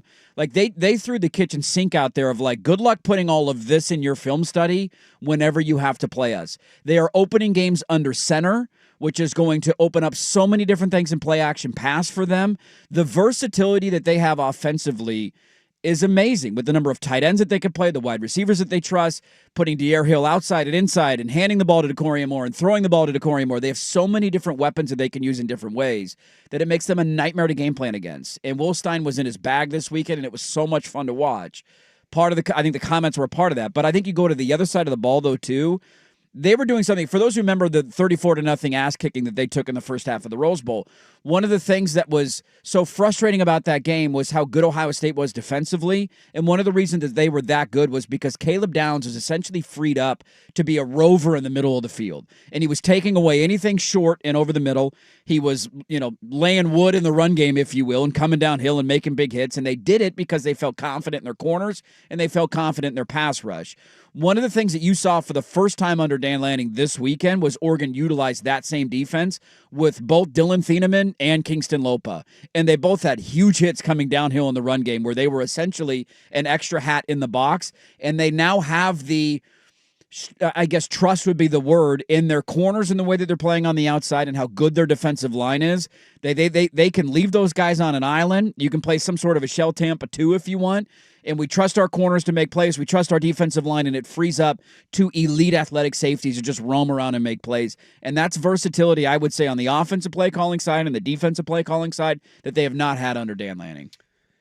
Yeah, it's if you ask me, like, what do you expect the first 4 weeks, right? Because we have a random Big 12 game or Big 10 game, this weekend. The big nooner, Oregon goes to Northwestern. 9 a.m. game. Plus Oregon State. I'm like, oh, they're 4-0. That's, going to Penn State and we'll see where they're at. I just, if you tell me like it just felt so personal. Like, I don't know about you, because you're a fan, you're rooting for this team, right? I'm watching this game, just what are we going to see today, right? I expect maybe a blowout. It just felt like everything was very personal. Yeah. The play calling they had, when they had it, the celebrations, the physical nature in which you talk about they flying around on defense. And, I'm just going to venture to say it was a real mission internally for them to not allow a touchdown. Yeah. They were popping Oklahoma State with 10 seconds left in the game, and then Oklahoma State runs it one more time to end the game. They popped him at the line of scrimmage. Like, There was never a moment. Play to a standard, man. Yeah, well, yeah, he talked about that too, but it felt so personal. Yeah. And it's violent, and it's just at a level I'm not sure we've seen, and they've had some damn good football teams that have blown other teams out in the past. Just this feels a little different. And I say that after beating Oklahoma State. Sure. We'll see what it's going to be the next couple weeks going into Penn State, but that's what I think. What do the metrics think? Maybe that chip is gone now. Nobody's giving us a chance, man. Well, don't jump on now. We don't want you on the bandwagon, FPI. Get your ass off. Let's talk about that coming up next on The Fan.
6:30 a.m.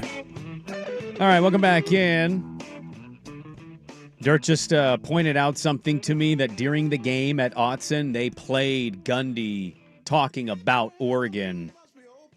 And I'm just like, that's the right way to do the game from a production standpoint. Yeah, he had a quote in his presser last week because the kid was making his first start, and they were like, is it going to be more tough that he's going on the road for his first start? And he was like, nah, he shouldn't be impacted by that. He'll be all right. They played it on the Jumbotron, and the whole crowd just started. Like, I've never seen the university marketing program, every element of that. It was a collective come anger. together to troll my gun. I've never seen them come together to troll somebody to that level. Well, you love to say every year, even when your team is, favored in many people's rankings or metrics, you love to say nobody's giving us a chance. Nobody's giving us a chance. Chip man. on the old shoulder. Yeah. And then yesterday, I'm going through perusing notes for the show, and I see, there's Bill Connolly. Oh, the SP Plus rankings. Let's see the updated. Oregon's number 1. Okay. Bill Connolly doesn't know ball. No, his numbers don't speak to anything. No. Let's go to ESPN's College Football Power Index. This one I will actually laugh at. Oregon, number 1. Yeah, they went up 6 spots. I want nothing to do with the FBI. Connolly having him number 1 on S&P Plus is a big deal. The FBI I could not care about. USC was ranked higher than Oregon last year, and Danny Moraine came in, or last week, and Danny Moraine came in and bragged about that. Did last he really? Monday. He's like, hey, see the FBI? It's like, man, if that's what you're bragging about in year 4 in the Lincoln Riley, good luck to you the rest of the way, buddy. Who has the highest winning, the highest percentage chance to win the national championship according to this? Oregon, 18.1%, 7 above Texas, and 3 above the Ohio State University. Nobody giving us a chance. And you love to claim what national title last year? Was it the Wolf or something? The Wolf? We won 2 of them. We got 2. The Nick and Kristen championship that you won last year that you're hanging in your man cave. According to the Kelly Ford rankings, Oregon is number 1 in that. So multiple, analytics and rankings coming in, and no longer is that chip is gone, buddy. And I know Nobody's Dan Lanning will still play into the chip on the shoulder stuff. Nobody's giving us a chance. Yeah, I think quite literally the entire world has. You woke them up with that 69-3 win. Look, I tried to warn everybody going into the year. Nobody listened to me, and it took a 69ing of the Cowboys in order to buy in. I will say this. I think one of the most encouraging signs outside of some of the schematic stuff we talked about in the last segment, like I think going into the year, people had 2 genuine questions about how's this going to look and how's this going to look. And I think the 2 most questioned position groups going into the season were undoubtedly wide receiver without Evan Stewart and losing Tez and Trayshawn and all the guys in the NFL. Yep. What do you look like out there? And quarterback. I mean, you've had 2 of the most experienced and successful college quarterbacks run your program for the last 3 years, and they're both gone. And you got a guy who all he did was throw pick sixes, threw a lot of pick sixes. Who said that? Nobody on this show said that Dante Moore threw a lot of pick sixes. Looked pretty good. He looks pretty good. That deep ball, that deep ball to Benson was a thing of beauty. Like that was a gorgeous throw. The opening touchdown. Did he have a bad throw? Because I don't recall one in my brain. Everything was perfect. It was on target. It led guys like the one that did to DeCorian Moore too along the sideline. That wasn't even a built-in rollout. He just read the pressure. They did a great job picking it up. Whittington did. There was a free rusher kind of coming up the middle. He picked it up. He did a little hybrid rollout. Did escape the pocket because he knew pressure was coming and threw an absolute dart. And so I would say, based on what you've seen from the wide receiver room, Benson looks like a solid vet that they've added. DeCorian Moore absolutely looks the part. Kenyon Sadiq, if you get him in the open field, good luck tackling him. So you have weapons galore on the outside, and Dante Moore is playing at a very high level. Now, all of these guys are going to have to show it in a couple of weeks against Penn State, but even if you lose that game, it doesn't mean it's the end of your season. It's a young team. They're facing an environment that they're going to see for the first time together, and so that one's going to be a lot of fun at the end of September, and we'll see how it shakes out. But I think through 2 weeks, they've answered a lot of the concerns or questions that maybe some people had coming into the year.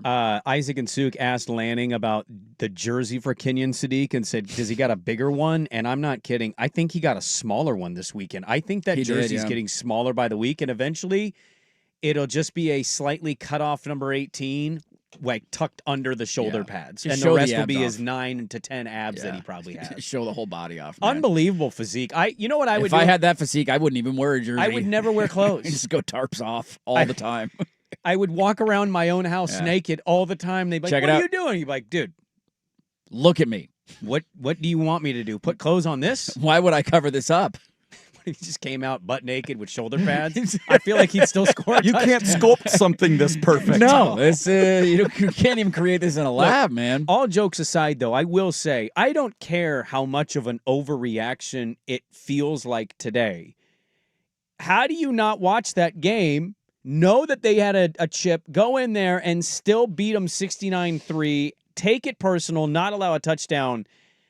I was wrong. I'm already raising my hand 2 weeks in, and I don't care who the opponents are. It wasn't that I doubted Oregon. I just looked at Oregon, and I'm like, okay, well, some younger guys, new quarterback. Okay, feel out year, but still be good, make playoff. Based on what I've seen in college football, I watched Penn State be up 10-0 against FIU this weekend. Yeah. It's not a given that you always do that to a lesser opponent. LSU, sure, they went into Clemson and looked good. They were in a little bit of a what's going on? 23-7 over La Tech. That's weird. Yeah. And I get they played Clemson last weekend, so there's a little bit of that. Clemson struggled. The letdown game is a thing. I look around the landscape is what I would say, and I would say talent-wise, and I think last year's Rose Bowl really is stuck in his craw. I'm ready to put Oregon in it. I'm ready to say Oregon can absolutely win the whole enchilada. They have the talent, the depth, the speed. The offensive line might be better. And if Dante's going to continue to throw such perfect footballs, why should I be doubting it? I have no reason to at this point. And by the way, the last time you talk about those pick sixes that we joked about preseason, man, that also might have been the last time Oregon State had a good football team in Reser Stadium. Yeah. Yeah, I mean, two things coinciding there. The end of the rise of a player and the fall of a program. And the fall of another one. Boy, they really line up, don't they? Well, I would also say that his former program has fallen off, too, because they lost to UNLV this weekend. They didn't just lose, dude. They were getting dominated. And the UNLV linebacker talks a mess going into the game, too, and then totally backed it up with a game-sealing pick, so that was kind of funny. One other quick takeaway on this game that's not football-related, but it did drive me nuts, and I don't know if anybody else had the same takeaway. I've always been a big Brad Nessler guy. Brad Nessler's been low-key one of my favorite broadcasters for a very long time. He seemingly has lost a step. And Gary Danielson... Don't do it. Gary Danielson needs to be put out to pasture. Okay. I don't care if you're a legend. He's get him off of my television. That broadcast was horrible. They mispronounced names the entire game. Learn the name. You're the national CBS crew, and we can't say Tatum Tuioti. At least it's not that hard. Asked us how to say it. Mateo Uiagalelei. It's not that that's the rule number one of being a broadcaster. This isn't a stream on the local CW calling a high school game. You're the national CBS game of the week. Dier Hill had a beautiful touchdown on a reverse that he walked into the end zone. It's like, oh my God! And they put up a graphic that said Braden Platt scored a touchdown. You know who Braden Platt is? He's a linebacker who wears the same number. He's on defense. That was an amateurish broadcast, and Gary Danielson sounds like an incompetent idiot, and we just need to, stop doing whatever that is. He needs the Lee Corso treatment. Get his ass out of there. I need to retract my request to CBS for Gary Danielson. Did you put one in? No. You should play that as a rejoiner if we ever have him on. Gary, you were great 15 years ago, man. Writing's on the wall, buddy. Let's I don't know if Oregon has any other CBS games this year. They might. I'm sure they will. Oh, they will for sure. I will not. You got to put their big brand. You got to put them on CBS. Well, CBS is getting the short end of the stick in this deal, dude. Big Ten window. If anybody wants more Big Ten expansion, it is CBS, because CBS is sitting around saying these are the games that we have to choose from. 69-3. How many people outside of Oregon fans watched that second half? I think sickos in the South are watching every game. I bet Oklahoma was. They had it on their Jumbotron in their stadium as they were warming up for Michigan, so that was kind of funny. I'll say a couple things to address real quick, and I know we're against it. And dude, it was so bad, man. That was a horrible broadcast. Not just from Nessler and Danielson. Everybody involved should be embarrassed with themselves. I don't think we're going to get anybody from CBS for a while. Thank you for that. You're welcome. Couple things. Your team won by 66, and you're coming in here still with I gotta find a chip on the shoulder. Somebody. I gotta find a chip on the shoulder. You're coaching the Oregon Ducks. I gotta find something. God forbid they don't know how to say Tuiotti's name. Okay. I mean, he's a pretty good player. He's been a 3-year starter. Pronounce the name, dude. Look, you're not. He's wrong. a national broadcaster. I also have Brad Nessler being way bigger than you and him picking you up and spanking you for everything you just said about him. He couldn't pick me up anymore. He's too old. He's too old. I have that old man strength. You think he still has that? That Nessler power. Nessler. I'm Brad Nessler, you little. He's not the primary complaint here, because I love me some Brad Nessler. You just said he's done. I mean, he is done. You Pronounce just names. said the whole broadcast is done. Gary Danielson's the worst color analyst that exists in college football. He doesn't want to be in Eugene. He wants to be in Alabama. Then retire. I'd rather listen to Rod Gilmore after this weekend. Oh, well, it was horrible. You need to be careful with that. I bring him back. I'd rather listen to him than Gary Danielson. That's how bad it was. Really? It was horrible. I mean, I heard it, but Bad. that Rod Gilmore. Yeah, I would. I don't think you remember what those days were like. Give me Dave Fleming and Rod Gilmore back. 8 p.m. kick. Well, you guys could successfully snap a football in Eugene. We could, yeah. We didn't have to punt, though, so we didn't really have to deal with that. Touche. You kicked a lot of extra points, though. They did. Lot of extra Sappington points. missed a field goal, so he kind of fit in with his former school. They tried a 50-yarder. You know it's a bad beatdown when a backup kicker has to get in some action for extra points. Meanwhile, in Corvallis, well, they didn't have that. Let's talk about that next, but first, Swag with the sports update. Now, from the George McCoy and Warren Allen Sports Desk, a Sports Center update on the Fan Sports Network, 105.1 FM and 1080 AM.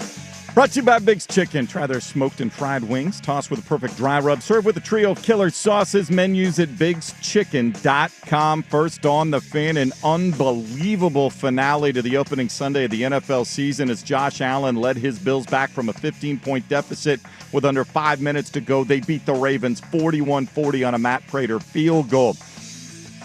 Seattle was trying to do the same thing, but couldn't quite do it after backup 49ers tight end Jake Tonjes caught a late desperation touchdown to give San Francisco the lead.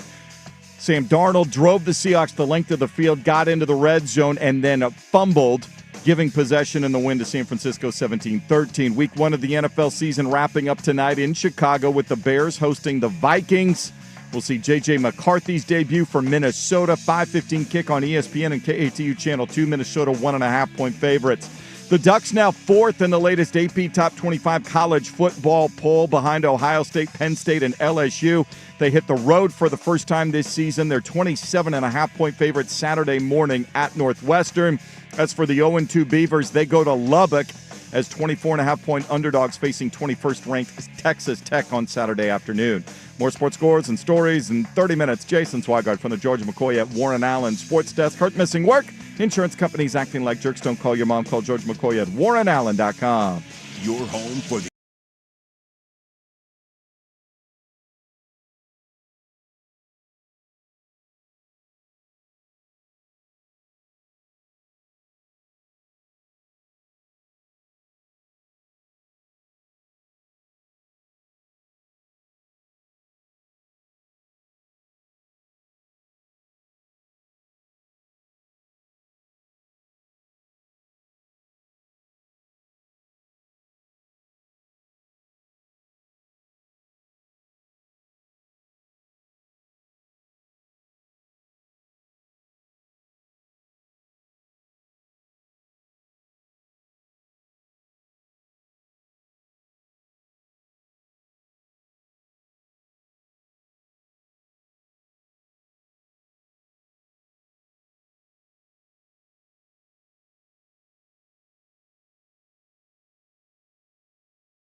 AM.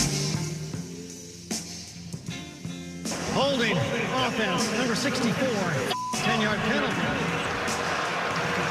It seems to be the common opinion here. Yes, it is, Ted. Welcome back in. The Pride of Park Rose, Dirt and Sprague here hanging with you. Yeah, you're on the Park Rose Wikipedia page. We learned that during the commercial break. I just discovered that. Notable alumni, Brandon Sprague, the pride of Park Rose. Shout out whoever did that. I'll send you the check in the mail. We are live broadcasting over here in hell, as the president describes it, Portland, Oregon, USA. Yeah, we are in hell, man. My cousin ran a 5K in downtown Portland last night. I said, good job. You survived hell. Is he alive? What? He survived? Yeah, he did. Okay, he made it. He made it out. Not Okay. as hot as when Hood to Coast was going, but dicey. Dicey. A little dicey. It was real dicey. Watch out for those knives. All those cherry blossoms and iced coffees everywhere. It's tough. It's dangerous. Yeah, well, my team played football, kind of. They did, same time. Yeah, the same time thing was a little frustrating, but we adapted. Yeah. I'm to this point where I don't know how much more of the conversation they deserve. The next 2 weeks will probably be very ugly. Oh, no, they will be. Like, Yeah, they're it's not gonna 24-point look dogs this week at Texas Tech, and they're going to be 30-point dogs at Oregon. That felt like when we said it on Friday, it felt like a last stand of, is there any hope left? Is there any optimism left? If so, come out, play sharp, look good, beat Fresno State the way that you probably should. And a lot of the numbers, if I showed you on the box score, would indicate that they did win the game, and that's what makes it even more embarrassing and frustrating. I could be wrong here, but I believe I saw Houston is playing at Colorado. They are favorites on the road, which I didn't think Houston is overly a Friday impressive. game. Yeah, I believe it's a Friday night game. I think there's 2 Friday night Big 12 games this week. If Houston's a favorite at Colorado, they certainly will be a favorite at Oregon State. 4-point without favorite. a doubt, dude. Big, yeah. Where do we start? I mean, you not only lost to Fresno State, you did it in embarrassing fashion, maybe the most embarrassing fashion. Their long snapper was hurt, didn't play, didn't know it because, God forbid we talk about anything important that's regards to the team. The guy long snapping is, according to Trent Bray, the guy who snapped long snaps last year for them. So everybody on social media was like, well, guys, we can't kill him too much. You lose a long snapper, it's important. Still defending it, huh? Well, yeah, and then Bray comes out in the postgame and says, no, he was our long snapper last year. He just basically caught the knoblock yips. Yeah. And then they had to turn to a linebacker who had some snap history in high school, but clearly was not prepared for it at all. And they lost because they could not snap a football. Yep. They have not kicked an extra point this year. They've scored 6 touchdowns, and they have yet to put foot to ball on a PAT. There's 134 FBS Division I teams in college football. 124 of them have registered a sack. They're not one of them. Nope. It is over. It's over. Everything about this season, you're supposed to get better from week 1 to week 2. Your opponent was Cal week 1. Okay, you get Fresno State week 2. You go from a favorite in week 1 losing to being a favorite at home again and losing. Yeah. And all of the metrics suggest you should have won the game. Every single one of them. That's all he's saying in the postgame. Well, everything says we're the better team. No, you know what isn't? The scoreboard. The scoreboard's all that matters. The Cal game, no. And this game, embarrassing. Beyond embarrassing. You are not only relegated in college football, one of 2 programs in the realignment to be relegated, you have now been relegated even within the group of 5 conversation. You're not even a middling group of 5 team right now. You're bottom barrel. And so I don't have a whole lot to add. We got audio we can get to. It's just, and everybody's like applauding him because he dropped an F-bomb on television. And I'm like, that was funny. Look at our coach. He's telling it like it is. It's like, it's his team. He's calling his own team an effing joke. That's his responsibility. Yeah. So like, it's funny audio. We can play it, but like, I don't have a whole lot to add. It's everything you had in any regard to the power conference era. It's gone, dude. There's not a single idea that exists in any capacity whatsoever. It's over. And so they're going to lose the next 2 weeks, and then Houston probably beats them, but maybe you win. So, yeah, you're 1-4 or you're 0-5. Yeah. And if you're 0-5, that locker room is absolutely toast. I don't care what he says. They will not go to a bowl game. And so, yeah, 2 weeks in, feels cooked. Yeah, I would add to it too because there's not a lot there to add. It's pretty eloquently said. It was a depressing and embarrassing day for the program and for the university on Saturday. And I'm with you on the comments of the coach cussing. That seemed to be a joke on social media of, haha, that was hilarious. Did you guys see that? And I'm like, one, it's just kind of a bad look to cuss on national television. I guess you appreciate the fire and the passion, but he had a week to get his team ready to snap the ball to punt, and they couldn't do it. And he's the head coach, and you're supposed to see growth. It wasn't just the snapping either. There were so many penalties and miscues and mistakes that they made throughout the course of the game. They have 6 false starts? Just constantly false start, like at the worst at times. home. You're at home. You're not on the road. It's not a loud environment. There's not even that many people there. Like, this should not be a problem for you in week 2. And they kept setting themselves back. They kept shooting themselves in the foot over and over and over again. But I think the other alarming thing was, you mentioned the season, and the team might be giving up on them if the next couple of weeks go the way that they should. Like, if that's the way the crowd looked in week 2, what's the crowd going to look like for a 7 p.m. game in the middle of October against Lafayette? And this, I think, gets to a... I don't even know if they had 25,000 people. I don't think they did. There was nobody there. And it gets to a deeper thing that is... I don't blame people for not going. You and I are in lockstep on that of, like, I'm not a huge live sporting event person anymore unless it's a big game. I'd prefer to be at home and be able to watch everything that's going on. Yeah. I mentioned this on Friday, and it was kind of tongue-in-cheek, but I genuinely meant it. Arizona State won the Big 12 last year. They're a rising program. I know they had a rough weekend this weekend down in Mississippi, but they won the Big 12. They have an up-and-coming coach. There's optimism around that program more so than there has ever been in my lifetime. And they, in their opening game against Northern Arizona, couldn't sell tickets. Nobody wanted to go. It was a late-night kick. It's like, dude, we're not going to play Northern Arizona. I don't want to go. What did Arizona State do? Kenny Dillingham got together with the marketing department and said, we need people here. It's a recruiting weekend for me. How do we get creative with this? How do we come up with new strategies to reach out to fans? They sent 4 free tickets to every season ticket holder. Said, give them to kids, give them to friends, give them to coworkers, give them to whoever the hell you want. Whatever it takes. 4 extra tickets to every single season ticket holder, and they ended up having a decent crowd. I said it on Friday, I'd be selling tickets for $1, or I'd be giving away free tickets to anybody under the age of 20. How are you not doing something like that to reach out to get more butts in the seats? Because it's one thing for the program to look as bad as it did on Saturday, and that was alarming and shocking. It's another thing to see the lack of support, which, again, I don't blame the fans for, but I also think it's a systemic failure from the athletic department for not doing more to reach out and create an atmosphere that people want to be in and go watch games. We could talk about that because I think that's what's now trickling out. Is just the side of the institution that is dropping has been, but is continuing dropping the ball. Yeah, they're not prioritizing athletics and marketing and promotions and any of that. The only thing being prioritized is baseball, and baseball's great. It's been fantastic for them. Girls basketball has carried the mantle for them a little bit. The men's basketball team has largely been a joke, and the football team now is in the depths of a hell that a couple of years ago they were top 10 team. Yeah. And now it's this. We can get to that. Also, some fun with audio. We'll play the whole Bray thing that everybody thought was hilarious this weekend. Get to that coming up next on The Fan. It's time for Who's Stinking It Up? Woo! Do not go in there. A sports lowlight, ripped from the headlines. We couldn't do diddly poo. Brought to you by Three Mountains Home Services. Schedule your appointment online at threemountainshomservices.com. Windsor is the holder. Haverland, who had the last bouncing snap, is still the snapper. This one rolls. The kick is low. No good. It doesn't make it. The 6th horrendous, disastrous, catastrophic special team snap for Oregon State today. Well, just kick me while I'm down, why don't you? Fresno State radio on the call, that one. Snapping the football, bit of a problem. Yeah, that's basic football stuff, man. This isn't Cleveland high school football on a Friday night against Park Rose when we're struggling to hike it to our punter. You're a Division I football program, and that to lose a game in that way was embarrassing.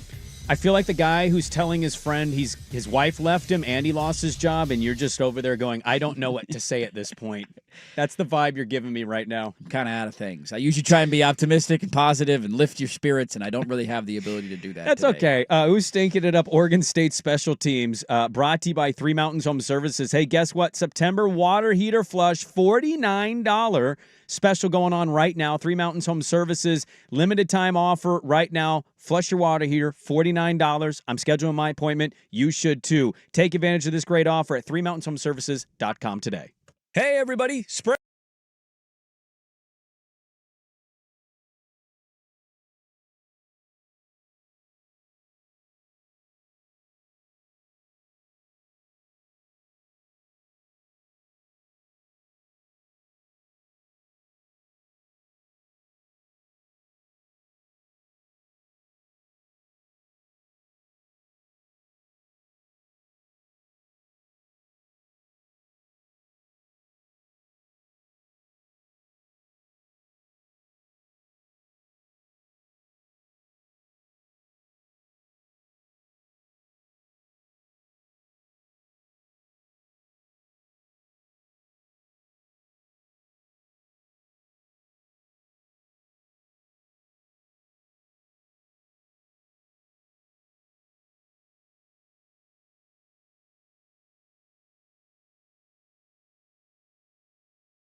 My Beaver brother and sisters are herding together today. And it's going to be a rough one going forward. I don't know how much we are going to talk about that team, to be quite honest with you. One of the reasons why I think we're both in unison of the Civil War should not be played anymore. Yeah, 100%. They're playing a different sport, and it, yeah. I get nothing out of this. You could score 100 points on them if you wanted to, and it'd be like 100-3 if they were lucky to get a field goal. Well, and I know it doesn't mean anything to the fan base, but I'm not. There's some Duck fans who love talking trash and punching. It's all of it sucks. It just sucks. You didn't deserve any of this. Your program was in a great spot a couple of years ago. I do think there's a lot of mistakes that the administration and athletic department have made over the last 2 years and how to handle the fallout from all of this. Yes, and those we can get to, and there's almost a deeper conversation there, but it just.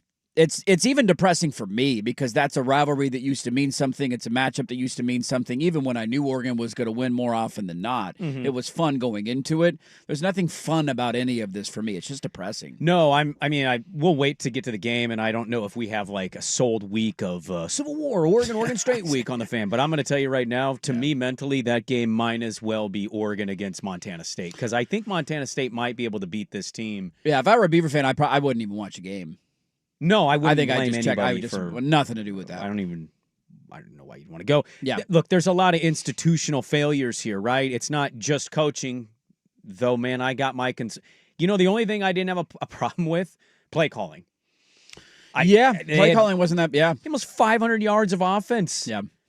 It was time. That was the part of it. Like, dude, they had a first downs 29-15 advantage Oregon State. What about total plays? It wasn't like total plays was 83-46. It's crazy. 83-46. Total yards was 528 to 318. They got over 500, right? Time of possession was 37-25 to 22-35. They possessed the ball for almost 20 more minutes. Passing yard advantage 388 to 121. So it's like it wasn't a play calling thing. It was very bad timed penalties.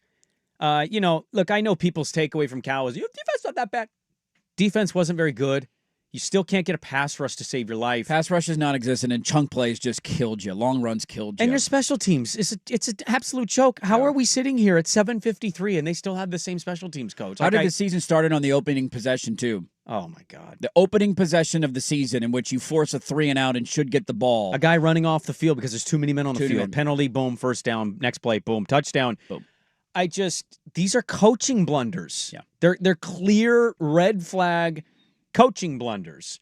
And so I got my own opinion on the team. Here is the halftime interview. I think Nigel Burton was on the call for this one doing the halftime stuff and the sideline reporting for the CW. Here is his hit with Trent Bray. We've allowed ourselves to create their success, both in special teams, joke, right? And then on big plays on defense, 2 long runs for touchdowns that shouldn't exist. They did nothing to harm us. We got to stop killing ourselves. Kill themselves in the second half? They did. They continued on. I almost don't want to play any of the other audio. He says the locker room hasn't been lost. We'll see what that's like in 2 weeks. Yeah. Says all week they had ready to prepare for a long snap. The kid that did it last year was the replacement. He suddenly caught the case of the yips. They got to go to a linebacker, yada, yada, yada. Last possession sums it up for me. It's like I didn't think the Warner kid was anything special in that game. No, Oregon State scores. You're like, oh my God, after all this, they're going to win this game. And you still don't feel good about it, but at least 1-1's better than 0-2. You text me famously, too much time left? I said, no, this Warner kid hasn't been great. Boom, back-to-back long runs, and here we go, field goal range.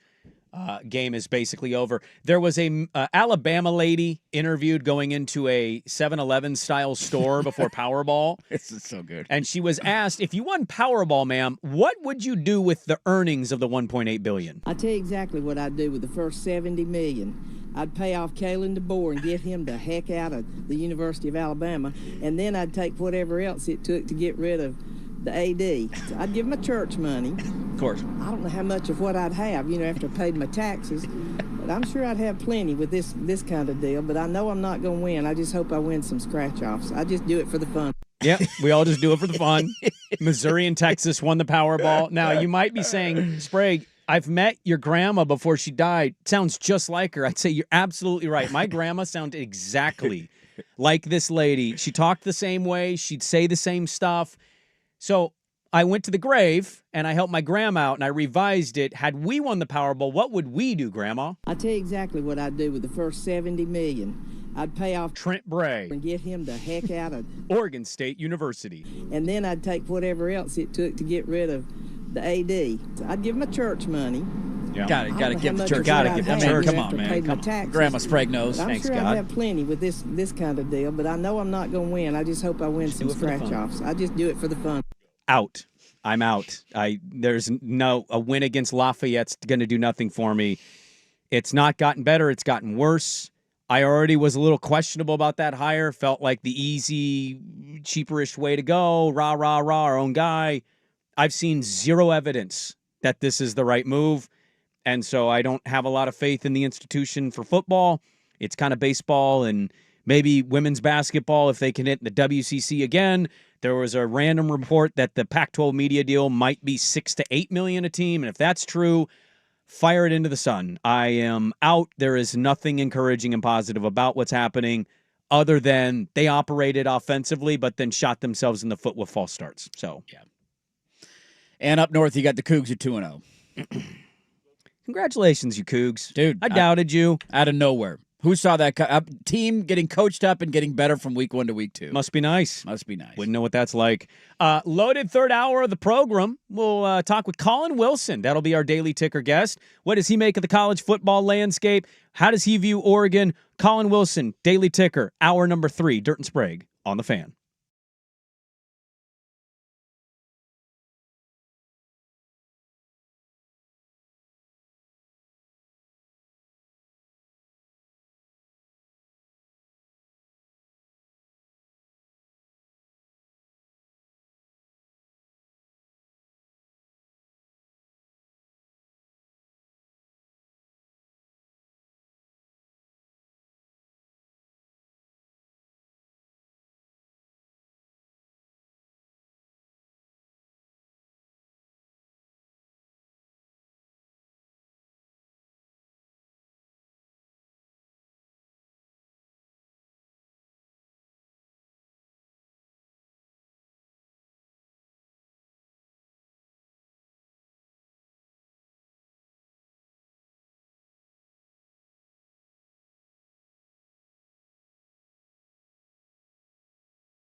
George McCoy and Warren Allen Sports Desk, a Sports Center update on the Fan Sports Network, 105.1 FM and 1080 AM. First on the Fan, Bills and Ravens fans alike still shaking their heads over what they saw in Buffalo Sunday night. Josh Allen leading his Bills back from a 15-point deficit with under 5 to play to beat the Ravens 41-40.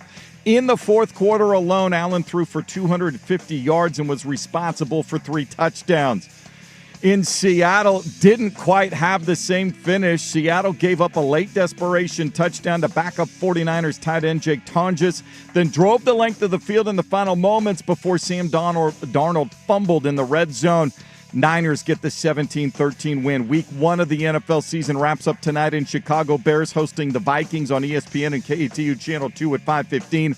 Minnesota 1.5-point favorites. The Ducks' 69-3 demolition of Oklahoma State bumped them up to 4th in the new AP Top 25 college football poll. They're behind Ohio State, Penn State, and LSU. Oregon hits the road for the first time this season as 27.5-point favorites Saturday morning at Northwestern. More sports scores and stories in 30 minutes. Jason Swigard from the George McCoy at Warren Allen Sports Desk. Hurt missing work. Insurance companies acting like jerks. Don't call your mom. Call George McCoy at warrenallen.com. Recruiting with Andrew Nemec, Thursday evenings at 7 after Isaac and Souk on the Fan Sports Network, 105.1 FM and 1080 AM. In this wide world of sports, some stories can slip through the cracks. Now, before we do this, let's go over the ground rules. Pelican Brewing presents the Daily Ticker, where Dirt and Sprague hit the big stories you've heard about, and some you haven't. How'd you do that? I'm not even mad. It's amazing. The Daily Ticker with Dirt and Sprague is brought to you by Pelican Brewing, independently brewing on the Oregon coast since 1996. Discover even more flavors from your local coast with Pelican's new craft sodas. Pelican Brewing, born at the beach. All right, Daily Ticker time to start hour 3 of the radio program, brought to you as always by our great friends at Pelican Brewing. They invite you to take a beach break at one of their 4 coastal locations: Cannon Beach, Tillamook, Pacific City, and Lincoln City. Pelican Brewing, born at the beach. And soon Rockaway. And soon to be Rockaway. It's only a matter of time until they get down to Bandon. It's only a matter of time until we go all the way down Bandon the coast. with some golf? You partner those two things together. Somebody who loves Bandon joining us now is our great friend of the Action Network. You can give him a follow on Twitter at _Colin1. Colin Wilson, ladies and gentlemen. Let's talk some college football gambling, futures, and probably a Bandon Dunes question. A lot of movement has happened on the Oregon side of things, Colin, here in the last, 72 hours or so. A 69ing of the Oklahoma State Cowboys woke a lot of people up. How has your mind changed at all about Oregon, and where do you see the future market on them? Zero, because I believe I was one of the people that was out there saying Oregon is one of the best in the country. If there was a deficiency that they had that I thought could get them in trouble against the big boys, it was going to be the defensive interior and stopping the rush. So I really think that aspect is to be determined. But other than that, I actually said this summer on one of our podcasts, can Decorain Moore win the Heisman? And I'm literally watching him go berserk against Oklahoma State thinking, it's 300-1 out there, but there's no way a wide receiver freshman is ever going to win. He is going to be one of the most. The Ryan Williams, and I hate to throw him up there in the class of Jeremiah Smith, but I watched enough scouting film on him. I thought this kid is unbelievable, and I think one of the other things that I discussed in the preseason, which is why my opinion hasn't changed about Oregon, is that when you come to play quarterback there, whether you're Bo Nix or you're Dylan Gabriel, you're going to see a massive dip in average depth of target. Those quarterbacks are used to completing passes between 11 and 13 yards, and sometimes they would take risks and get in trouble. Well, Dante Moore had the same issue over at UCLA. He would just throw these beautiful balls down the field, and then he would throw it directly to a defender, and you'd say, what is going on here with this kid? And now if you look at his ADOT right now, 7.4 yards. So he's in the Oregon offense running, and I hate to call it dink and dunk, because what you're dinking to is wide receivers that are the most explosive in the nation that can do anything, and that's the Oregon offense. And Dante Moore so far, no mistakes this season, 6 touchdowns already. He's loaded at the skill positions. I think the defensive interior for stopping the rush, that's going to come out later in the season, so that's what I'm waiting for with Oregon. Do they have the best coaching staff in college football? That's a coaching staff I don't want to mess with from a gambling perspective. When those comments came out I knew immediately that I was going to play 27.5, and I got that in on the action app. And then and for anybody that's new to me, like I'm running this series on my Twitter with my 91-year-old grandmother, and we sat down and she said, "What's the spread?" She said 29. And she goes, "That's not enough. Oregon 29." I was like, I mean, everybody knew that if you come out and badmouth Dan Lanning is going to eat you up. And I just think it's just one of these things where he's now shown a history of if you show any disrespect to his program, he's going to make you pay for it. I knew I'm surprised it stopped at 69 points, to be honest with you. I think their coaching staff is elite. Will Stein was one of the most underrated hires because I remember when he came in, I thought, well, I'm not sure if he's really proven himself, but they're elite from top to bottom, and I would not be surprised within the next 5 years they've either won a national championship or played in 1 or 2 national championship games. We're talking with Colin Wilson of the Action Network. You can check out all his work on at the Action Network and give him a follow on Twitter at _Colin1. You look at the rest of the landscape in the sport, Colin. I'm just curious your thoughts, maybe biggest surprises, either positively or negative. Like what has stood out to you here 2 weeks into the season that maybe you didn't see coming at the start of the season? Alabama's physicality against Florida State really threw me off. It looked like they had never hit each other. It looked like they had never practiced in fall camp. They seemed completely disorganized. And there's this narrative out there about Kane Womack, their defensive coordinator. And it was at South Alabama too, except no one could really expose him, which is he doesn't change midstream. He doesn't go into halftime and make adjustments to his swarm defense. And I think that's a real problem here. It's pressure time for Kane Womack in that defense because if you're going to run the same base and you're going to call blitz from the same spot, that's going to get detected by the best coordinators in the nation, and you're going to get eaten up. Other than that, I think OU is legit. I think John Mateer should be the Heisman front runner. They have one of the toughest schedules in the nation coming up, but they have one of the best front sevens, and you can just see from Deion Burks and some of the other weapons that they have, he is going to be a serious problem if you have defensive ends that cannot set contain. Who is another team for you that's standing out where maybe you're giving them more consideration to jump into a conversation? Like Utah kind of did this a little bit in week 1. I know UCLA kind of sucks, but who is another team for you that's kind of jumping onto the radar that you think is not only good in the futures market, but just really popping for you when you watch them? I think Michigan is better than people know. And what you didn't see with that Oklahoma game is that their tight end Klein was hurt, and they had to completely scrap their offensive plan and come up with a new offensive plan. So I'm surprised they kept it as close as they did. I know they didn't win, and I know they didn't cover, but if you need to go see highlight film of Bryce Underwood rolling out of the pocket and throwing on the run, and a freshman should not be able to do what he is doing. Justice Haynes runs like a madman. Just give Oklahoma credit for what they are. I think Michigan, if you go and peek into the schedule, this is like one of the easiest Big Ten schedules in the history of the sport, with Purdue's and Northwesterns and Maryland's and all kinds of stuff lined up before they play Ohio State.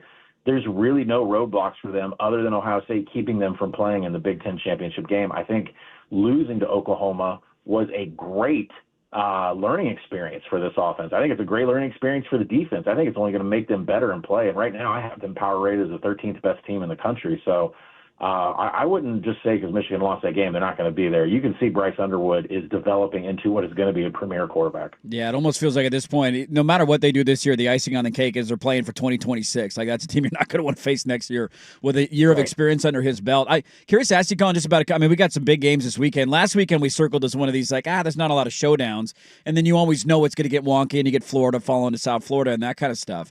But I'm going to throw 3 at you. I'm just curious your thoughts on Clemson on the road at Georgia Tech. You tell me 3 weeks ago that's a single-digit point spread. I'd probably laugh at you, but here we are.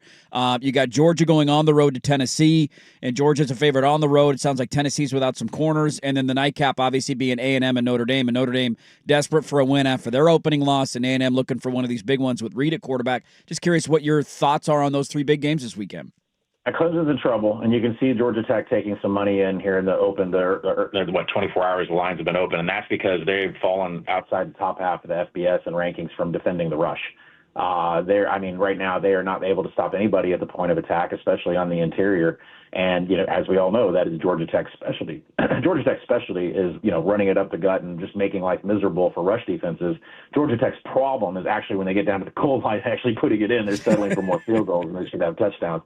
So there's a reason that Clemson's going that way. The Tennessee one is interesting. I did hop on Tennessee early at the +7 before it kind of took some love and down to about 5 or 5.5. I think I saw a 4.5 out there.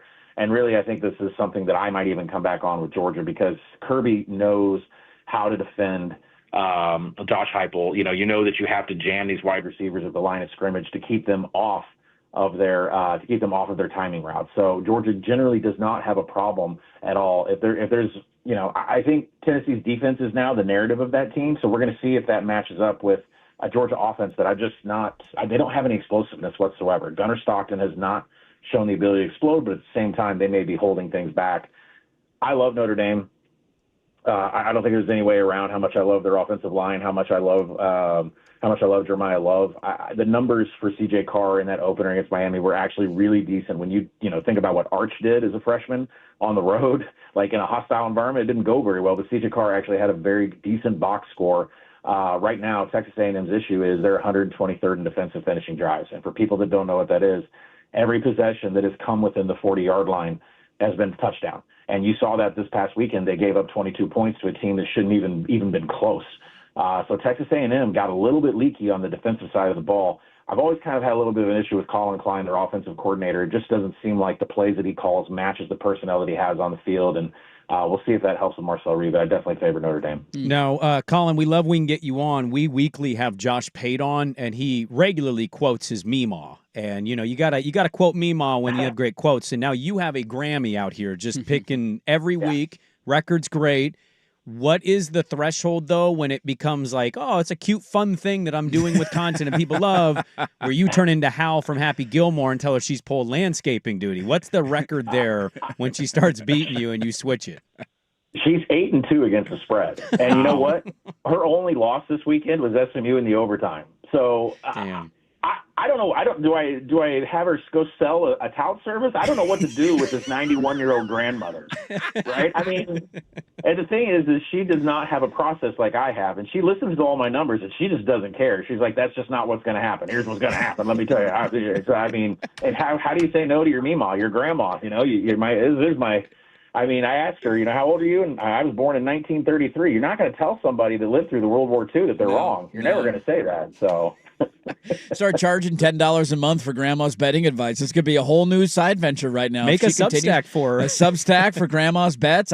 We're onto something here, man. You're making some extra cash. Who's the upset Arkansas is going to pull off this year? Who's it going to be, Colin? Oh, boy. That's a good one. They're going to get somebody. They're getting somebody. It's not going to be Notre Dame, is it? No, it's not going to be. It's probably Ole Miss and Arkansas seems to be wonky every single year, except last year. We just absolutely got blown out of the water. But if I had to give it a team, I'd say Tennessee, because we beat them last year. We shouldn't have beat them last year. And defensive coordinator Travis Williams knows how to work on Josh Heupel's offense just like Kirby does. So I'm going to say October 11th, we roll into Neyland. I think we're going to give him a scare. What is your best guess? I know we got 2 more games, but what's your best guess early look-ahead line, Oregon at Penn State right now, and what's the number that gets you to jump on Oregon in that scenario? Oh, you guys know I've got numbers for everything. Let me look it up. Oregon at Penn State. Penn State's off a bye. Yep. I literally have this power. Well, so is Oregon. So is Oregon. Oh yeah, that's right. I have this power rated as a neutral game. Pick'em game. A pick'em game? Wow. A pick'em game. That which means on a neutral, Oregon would be favored. Yeah. Well, by the way, they're not actually off a bye. They're playing Oregon State, and my alma mater's not doing well right now. So baseball season's coming. It's okay. We'll get there. We'll get there. Sure. Arkansas fan, Oregon State fan in unison saying baseball season's right around the corner, baby. At least he got basketball season down there, too. Colin Wilson, go check out his great work. Action Network, @_Colin1 on Twitter. Go give him a follow. And check out his grandma's pick. She's 8-2 on the year. She's riding a heater. Never walk away from the table when you're on a heater, Grandma. Colin, we appreciate it. Let's do this again soon. Thank you, guys. Talk to you soon. There you go. Colin Wilson of the Action Network. Nobody's giving us a chance, man. Nobody. Keep sleeping. You're terrified of yourself right now because you're creeping into cocky Duck fan, but you don't want to because of how it ended. And tide on that island is rising quickly there, Dirt. I will not say how I'm do this. really feeling. I will not do this. I'm holding back all my internal thoughts. Dan Lanning. We spin to win. Dan Lanning doesn't want you to say anything right now. You know what Dan Lanning did to me this weekend? We got him, boys. You got me. You got me. Daily Ticker brought to you by Pelican Brewing Company. They got 4 coastal locations, soon to be 5. Cannon Beach, Tillamook, Pacific City, and Lincoln City. Pelican Brewing Company, born at the beach. Let's tie a little bit of a bow on the college football stuff for now. We'll get back into it a little bit later on in the show. Yeah. We have yet to talk about how Sam Darnold barely threw for 100 yards. But they've turned a corner, and they're amazing on their offensive line, and the defense is legion of boom. And you've had a rough show so far. Thank you. I need one. You need one. I need one. You need one. We're going to go there the next. Mariners dropped 18 on the Braves. They did. You guys won in pretty funny fashion on Friday, though, and I thought, oh, my God, are they really going to lose this series? Matt Olson, 3-run bomb. Tough day in Atlanta yesterday, man. It was. Let's get to the Bengals had 7 yards of offense in the second half. The Bucks and Falcons was a week. Dude, the Jets the Steelers Jets game might have been the best game. It was a shootout. We got two good quarterbacks in that game. Where did that come from? The sure Packers. Tie a bow on it? Packers dominating. So you don't want to just get to it? I mean, let's get to all of it. We'll start though. Let's make Sprague happy. He needs happy tissues. NFL talk next. 105.1 FM. The Fan.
6:30 a.m.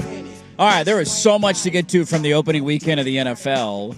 We just basically got the tip of the iceberg with the Friday night game in the first hour. We talked a little bit about Herbert and the way that he looked. Sunday Night Football, an all-time classic. Josh Allen calling out his own fans of some of you left early, but that's all right. Don't lose faith next time. Yeah, man. How about the person that cashed in? Somebody cashed in on that live bet down 15 with 4:25 left. Somebody had to. One of the afternoon parlays that I had was a Packers and 49ers money line parlay. Oh, that's a nice little tasty action. It was nice. Ended up being a decent little opening weekend for me. We'll see how the Bears do tonight. But when the ball left Brock Purdy's hand on the final drive of the game, I thought, you moron. You threw another interception. 3 picks? Just kidding. Game-winning touchdown. You're a genius. The 49ers win in Seattle 17-13. Seattle's offense, non-existent. The number of plays, the time of possession, the total yardage. San Francisco ran 72 plays. Seattle ran 50. Total yard breakdown was 384 to 230. Seattle had 230 total yards of offense. They only had 14 first downs in the entire game. Third down efficiency, Seattle was 3 of 10. San Francisco was 7 of 14. Yet looking up at the end of the game, it was Seattle with the lead and a chance to win. And Brock Purdy threw a pass to somebody I've never heard of before multiple times on the final drive. Yeah. And the 49ers continue their dominance over the Seahawks. There's going to be somebody in Seattle that sends their kid to kindergarten next year who has never seen the 49ers lose in Seattle. That is 4 straight years now where they have won that game. A lot of red there. That was a Niner home game. Yeah. I don't care how loud it got at the end, and I know Greg Olsen played in that environment at its most hostile. I know it gets loud there. It's not breaking news. That was a pseudo home game for the Niners. Yep. And if I'm Seattle, I'm outraged by that being a thing. How do we not do something about this as an organization? I don't know. Can't resell your tickets. Once you buy them, you lose your season tickets. Show up. I don't know what you do there. I don't get it, man. Just put this entire Seattle PD in with jerseys. Look, Jake Tunges. Tunges? I am telling you, legitimately, nobody had. Nemec is as diehard a Niner fan as you find here. I root for my Niners. I was happy they won. Even he was like, dude, I have never heard of that guy. And he had a diving catch for a first down. He did, right along the ground. Hell of a scoop. And then he catches a jump ball with 2 Seahawk defenders in the vicinity, including Reek Woolen. And I'm like, Seahawk defenders. 3, if you want to. Yeah, and he just comes down. I'm with you. I thought it was an interception. He's desperate. Dude. The first one that he threw down the sideline to Pearsall, I thought that one was going to get picked too. And Woolen kind of mistimed it and didn't judge it correctly. Because if he would have, that should have been picked off. You mean the deep ball? The deep ball down the sideline. Oh, I thought that was a good throw.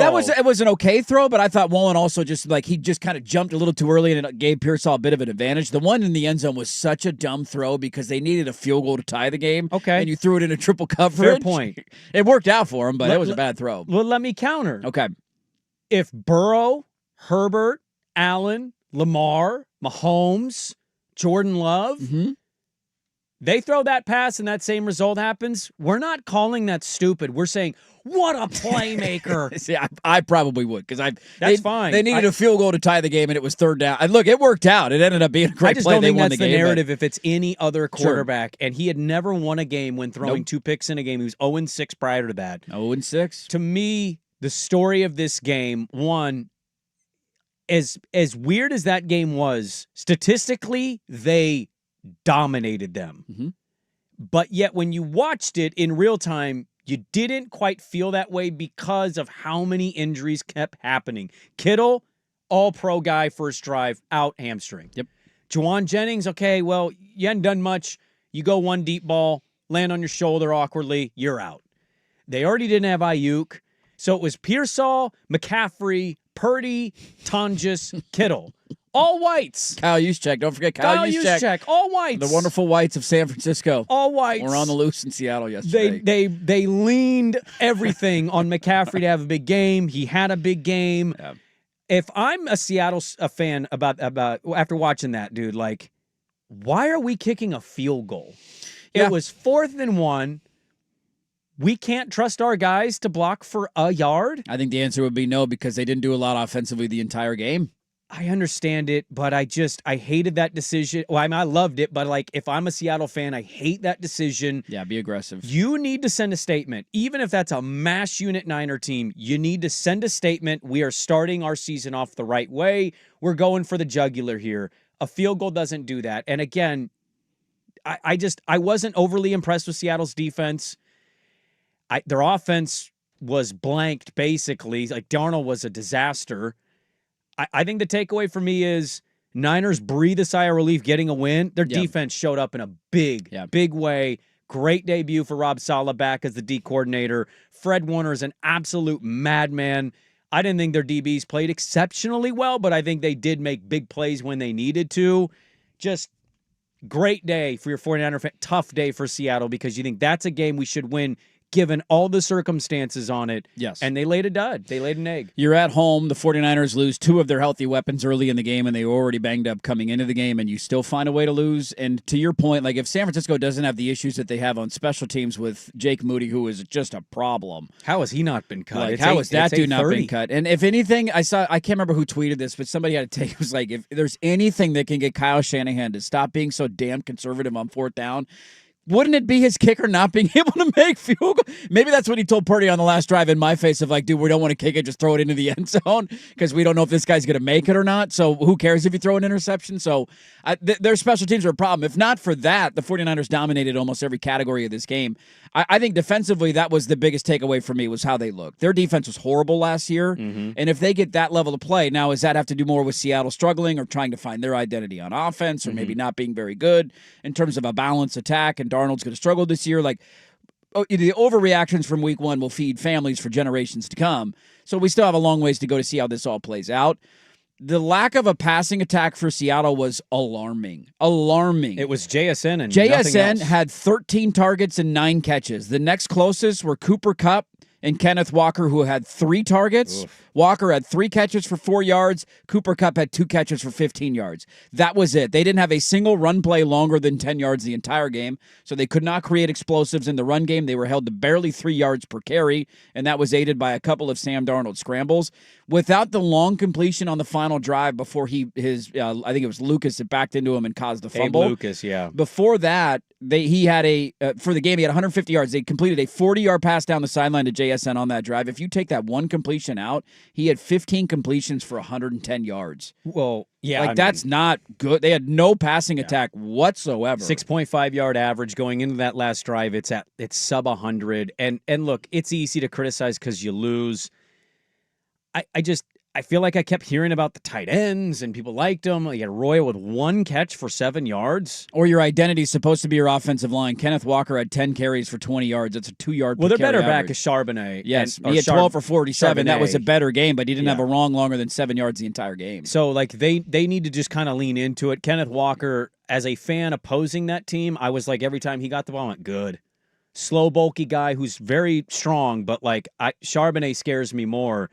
The thing about Darnold in that passing attack is, like, I'll be curious to see how it grows. Cooper Kupp looked every bit of the reason that the Rams were willing to say, good luck. Yeah. Thank you for your services. Who's your number 2 weapon if you don't, like, Cooper Kupp was supposed to be it. That would be it's 1 week, so you're not going to panic. No, I still think Seattle's a really good team. That's an antenna that went up of like, oh, yeah. Remember when you had DK and JSN on the outside and you had 2 guys that could beat teams consistently? I don't know if you have that anymore. Well, and what did we talk about as part of the Darnold signing?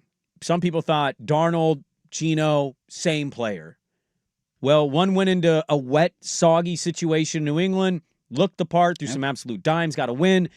The other one lived up to every bit of the whole, when you blitz this guy, he's a terrified quarterback. He threw such bad passes under duress.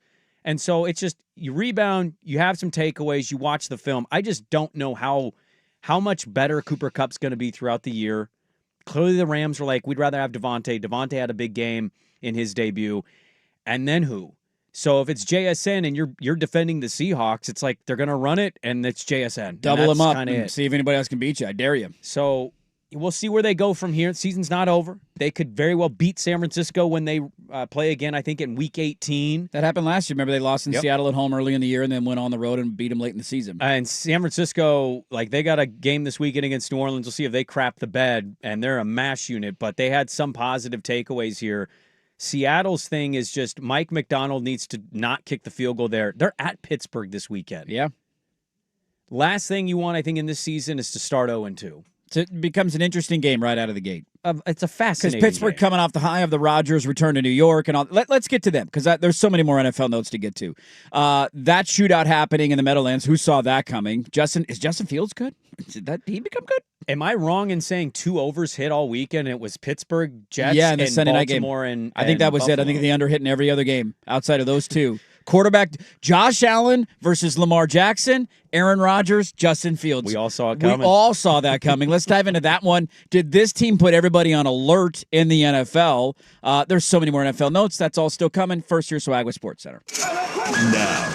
Now, from the George McCoy at Warren Allen Sports Desk, a Sports Center update on the Fan Sports Network, 105.1 FM and 1080 AM. First on the Fan, an unbelievable finale to the opening Sunday of the NFL season saw Josh Allen leading the Bills back from a 15-point deficit in the final 5 minutes. They beat the Ravens 41-40 on a Matt Prater field goal in the fourth quarter alone. Allen threw for 251 yards. He ran for 2 touchdowns and threw another one. Week 1 of the NFL season wrapping up tonight in Chicago. An NFC North divisional showdown as the Bears host the Vikings. 5:15 kick on ESPN and KETU Channel 2. Minnesota holding as a 1.5-point favorite. The Ducks now 4th in the latest AP Top 25 college football poll after they absolutely demolished Oklahoma State 69-3. They are behind Ohio State, Penn State, and LSU. They hit the road for the first time this season as a 27.5-point favorite Saturday morning at Northwestern. As for the 0-2 Beavers, they will go to Lubbock as 24.5-point underdogs facing 21st-ranked Texas Tech. More sports scores and stories in 30 minutes. Jason Swigard from the George McCoy at Warren Allen Sports Desk. Hurt, missing work. Insurance companies acting like jerks. Don't call your mom. Call George McCoy at warrenallen.com. Your home for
Hi, welcome back in. Have a little faith in me. Do we have a little faith in the Green Bay Packers after this weekend? One of the marquee games of the weekend. They took on the Detroit Lions. That was impressive. That was as impressive as they could have looked, I would argue, in week one. Sharp jumped on them early, led the entire game. Detroit got a late score to put a little lipstick on the pig. That was a pretty dominant win for the Green Bay Packers in week one. What was that kid's name? Tesla? That one-handed snack at the end was That was an incredible catch, dude. The Tesla bro had an incredible catch at the end of the game. Yeah, look, the Parsons Project, as they jokingly said on the broadcast, is off to a great start. Obviously capped it off with that sack of Goff. It was a great start. Nobody on this show had the Packers missing the playoffs, I don't think. No, they did not. Nobody. I did. Had the Green Bay Packers. Nobody did. Nobody did. The Bears could win tonight, and maybe you're vindicated. Maybe the Bears look great in week one. And but if say, the Bears there lose it to the Vikings. It's a tough start of the I NFC didn't North. have the Lions looking that discombobulated, however. It's week one. It's week one. It's week one. Everybody take a understand. deep breath. But that was, for a team that came in with the, hey, coordinators are gone. Can you do it with that? Like, that offense looked pretty clunky. Goff was 5.8 yard per average. They couldn't run the football. The offensive line, which was I thought the line looked the worst. supposed to be one of the best in the NFL, just looked out of sorts. And so, deep breath, Lions fans. Kyle Nepper, we hear you. Take a deep breath. It'll be okay long term, probably. Well, I don't know if Lion fans are in a position historically to ever have to take a breath. I think they're the Lions. Yeah. So it's like, we had a couple good years, but we're the Lions. It was more so for me the takeaway of Green Bay adds Parsons a week ago, all this hype. Look at all this attention. They were already a team that was talking about it. Now here they get, and it just that was the bigger takeaway for me. It's just how impressive they looked, more so than should the Lions be concerned, because it's week one. Well, yeah, you just see why you're willing to trade for a Micah Parsons, and then also, I thought it was a great start for their offense. I think Detroit's defense is actually the only bright spot from that game, considering how it looked and what the score was forever. But I think ultimately, let's breathe that sigh of the Lions of okay, let's calm down a little bit. Yeah. I'm also going to do that on Green Bay. I really like what I saw from Green Bay. Sure. Green Bay fans should have every right today to feel great about what they saw and what they're doing. It's so hard for me week one. You could say, what's your big takeaway from week one? Do you have any? Yeah, do you have a concrete takeaway from week one? The Dolphins suck. The Dolphins are absolutely terrible. I would love McDaniel as the first to be fired. Tyreek Hill is a disaster if you're a serious contender and you trade for him, I am immediately scratching you off a list. I don't think anybody's going to trade for him because nobody would take on that money. Well, that's what I'm saying. That's a buyout, and you sign him on a waiver wire situation more so than anything. Yes. Other than that, I don't know if I have a grand conclusion takeaway of any team that won. Stop being so rational, would you? Come on. Well, do you have one? No, I don't. You have one? You don't have one other one? The Dolphins sucking was a pretty alarming. I thought they were going to suck this year. For them to look that bad, 30-0. I'll give you another one. I'll throw another concrete takeaway at you. The Carolina Panthers shouldn't exist as an organization. Just punt them to the sun. Move them. Why are they even here? Did you see Bryce Young was staring at the Jumbotron playing, getting distracted by one of those what ball is the helmet under games in the middle of the game? He's looking up there like an 8-year-old because he's the size of an 8-year-old. And he's like, oh, look, hey, that helmet has it. And then he throws another interception. The Panthers doing that against Jacksonville, I don't know what it means for Jacksonville. I just know that Carolina sucks, and they have a 5'5" quarterback, and it's not going to work out for him long term. You feel very good if you're Jacksonville to just come out and do that, even with the weather delay, could have screwed everything up for them, and it didn't. Sure. I gambled the Panthers plus a 3.5. Dad's hurting, but I will say this as a guy who did bet the Panthers: 1, I'm an idiot. 2, I felt very weirdly vindicated in spite of losing an actual bet that I had money on, watching when I saw that game. Because I have the smartest people in the world covering that sport telling me, oh, did you see this Philly game? They threw $180 and no picks. They really figured out with Bryce Young's situation. Statistically, his EPA per pass drop attempt. He looked so terrible. He was very bad. And I love analytics. I jokingly use the nerd kind of thing as but honestly, people really tried to sell me that cat had like taken some grand step and was going to be a top 10 quarterback in the NFL. Yeah, I don't know. I saw zero evidence of it. His lone touchdown pass was a flare-out screen pass to Chuba Hubbard. Yes. Had nothing to do with him. He barely completed 50% of his passes. He threw 2 interceptions, and he averaged fewer than 5 yards per pass attempt. Like, that's just strike 1, strike 2, and strike 3. Your season's over. We'll see you next year. What quarterback are you taking in the draft? That'll be interesting. Cause for concern in Denver? Yeah, I mean, we can get to Bo. We can get to Bo a little bit because that was not pretty in week 1. Also, Cam Ward, we're falling into the trap a little bit. Number 1 overall pick makes their debut. Usually it's a pretty big storyline. Was that a big storyline for people watching Cam Ward? Oh, I had a takeaway on Cam Ward that you might disagree with. Okay, I want to get to that next. Can we sneak in one more team here? Yeah. Before we go, because I don't think it deserves a full segment, but just they had 7 yards of offense in the second half. The Cincinnati Bengals should have lost to the Cleveland Browns. What did Jamar have? 2 catches? He had 5 catches? 2 catches for 26 yards.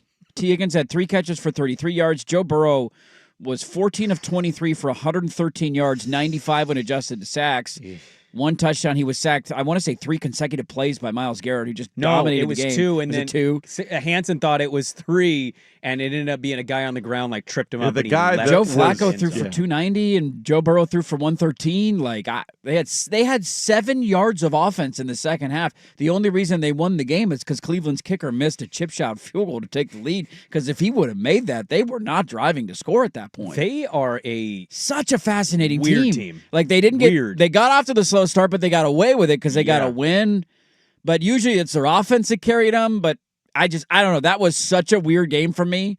I didn't blame anybody for liking Cincinnati going in because Cleveland's playing Joe Flacco, and what really are they and who are they running? Like, I get it. That was an ugly, ugly game that they found a way to win, and 7 yards of offense in the second half.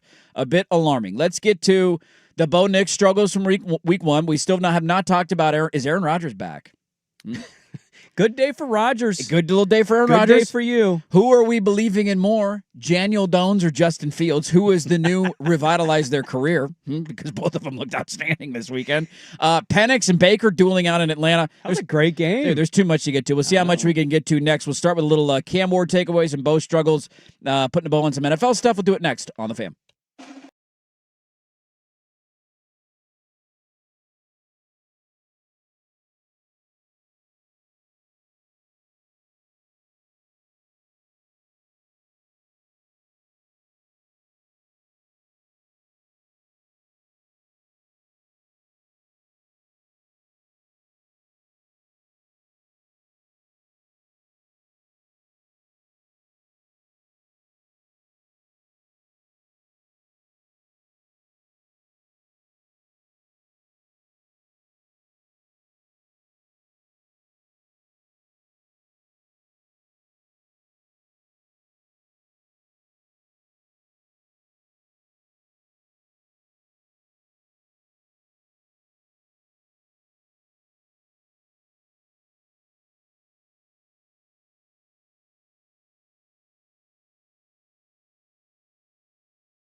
All right, fitting to play this after asking how real the Packers are. Let's get to some other notes in the NFL from this weekend. My survivor pool is back up and running, and the week 1 pick was a pretty obvious one for me. And then, boy, oh boy, did they make me sweat the entire game, and that would be the Denver Broncos, who showed up with Auburn Bo turning the ball over a bunch in the first half, and I'm like, wait a minute. And then even at the end of the half, they finally score. And you're like, okay, they reset. All right, they're back in control. And then in the ensuing kickoff, they allowed Tennessee to run it all the way down to like the 35-yard line and give them a 35-yard field. As time expires, like, cool, guys. All right, so now it's 10-9 at half instead of 10-6 or whatever it would have been. They got the win. Denver came in with big expectations with that defense, and so wins are wins. You take them and you run with them. Yeah. But a lot of meat on that bone that Bo Nix did not eat off this weekend. And he turned the ball over and looked flustered at times, yelling at wide receivers. Well, and I think, he had a couple. There was one that was dropped, and you could clearly on the broadcast see him talking, like, stop. He wanted the guy to sit down, and and the guy kept running. He threw it behind him. It was a third down. They had to punt. Obviously, not every missed throw was going to be his fault, but also could have had 4 interceptions in this game. He had the fumble. He had the 2 picks. I just awful start. There's no other way to describe it. It's a 4.4-yard average. It's like you don't like the Charlie checkdown thing. That's the definition of a Charlie checkdown. He was horrible. But their defense won them the game. Their defensive line, my God, Cam Ward probably had a nightmare flying back to Tennessee. 6 sacks, pressured constantly. And I thought they did a really good job defensively. And the run game. It wasn't even their best run game, but Harvey had the big breakaway run. Dobbins had a really physical run for a touchdown. He did, yeah. He had a 5-point-yard average. I think it's one of those weird week 1 starts that we potentially look back and go, what? Remember when that weird week 1 game where they only up 13-12 on the Titans for most of the way? And then So I'm not in any way going to panic. I'm not even going to panic about Bo. Just a horrific start for his season. That's where he started last year in Seattle. Remember how ugly that game was in the opener for him? And then the next week was pretty ugly, and then they turned a corner after that. 0-2. He was throwing into the ground. People were making fun of him. And then, they turned that corner. I think the defense is going to ultimately lift them in bad moments if he has them again. And their run game and offensive line run blocking should be able to carry past some trouble zones that Bo just has. I think he'll play better, but ultimately that defense is too good to allow Cam Ward, I think, and that Titans team to be able to win that one. What was your Cam Ward takeaway? By the way, the Broncos go on the road to the Colts this weekend before they then have at Chargers, home against the Bengals, at Eagles stretch. So that's a tough one. It's a tough 3-game stretch. And who knows? Maybe the Colts end up being much better than we thought. Yeah, my Cam Ward one is zero panic, but also I don't think his numbers accurately portrayed the game. I didn't think he was like, wow, I've never seen this before from a rookie quarterback. His was a 4.0 average, speak of bad attempts, and he got sacked 6 times. A couple of those sacks, he added too much yardage on him and dropping kind of back into the Caleb thing. Yeah. Dude, he threw some effing darts in this game. Yeah. And he had a couple that were dropped. I kind of walked away going, man, he might have been him and Simmons were kind of the only good thing about that Titans performance. And special teams, if you want to highlight the kick return and the field goal kicking. But setting up the 3 points. Yeah, like if I'm a Titan fan, I don't have a lot of great feels, but he is kind of one of those like, dude, he was throwing at some weird angles when he needed to. Yeah. He's hitting some dudes right in the hands and they were dropping. He even threw a jump ball that they dropped. Like, my Titans takeaway feels pretty good. I don't know how he's going to be long-term, but like that team is just that's not a good football team. And I don't know if they have a good head coach, and you just hope that they don't fail him to the point where it's not recoverable. That has Caleb Williams written all over it. Like the 2.0. It's going to be a rough year where it's going to be like, man, we're not going to talk about it as much because he's not painting his fingernails and as controversial as Caleb Williams. But at the end of the year, you fire your coach, and can we go find the right offensive mind to put around him? Because there is talent there. It's just a matter of can you harness it. Well, I think the tough thing is it's just like, what is there? Tony Pollard. Nothing. Who's his best wide receiver? Right now, it's Calvin Ridley. How many catches did Calvin Ridley have this weekend? But Burks got hurt. Right. Calvin, but just you asked the question, who's his best receiver? I'm just guessing Calvin Ridley, 4 catches. Yeah, for he ended up with 4. yards. So that's better than I thought it was going to be because I think at one point they showed a graph of catches during that game and he had 1 on 1 target. And I'm like, he's not doing anything, dude. He used to be pretty good a couple of years ago, and I thought he was going to be good. How about the shootout that happened in New York as we all predicted?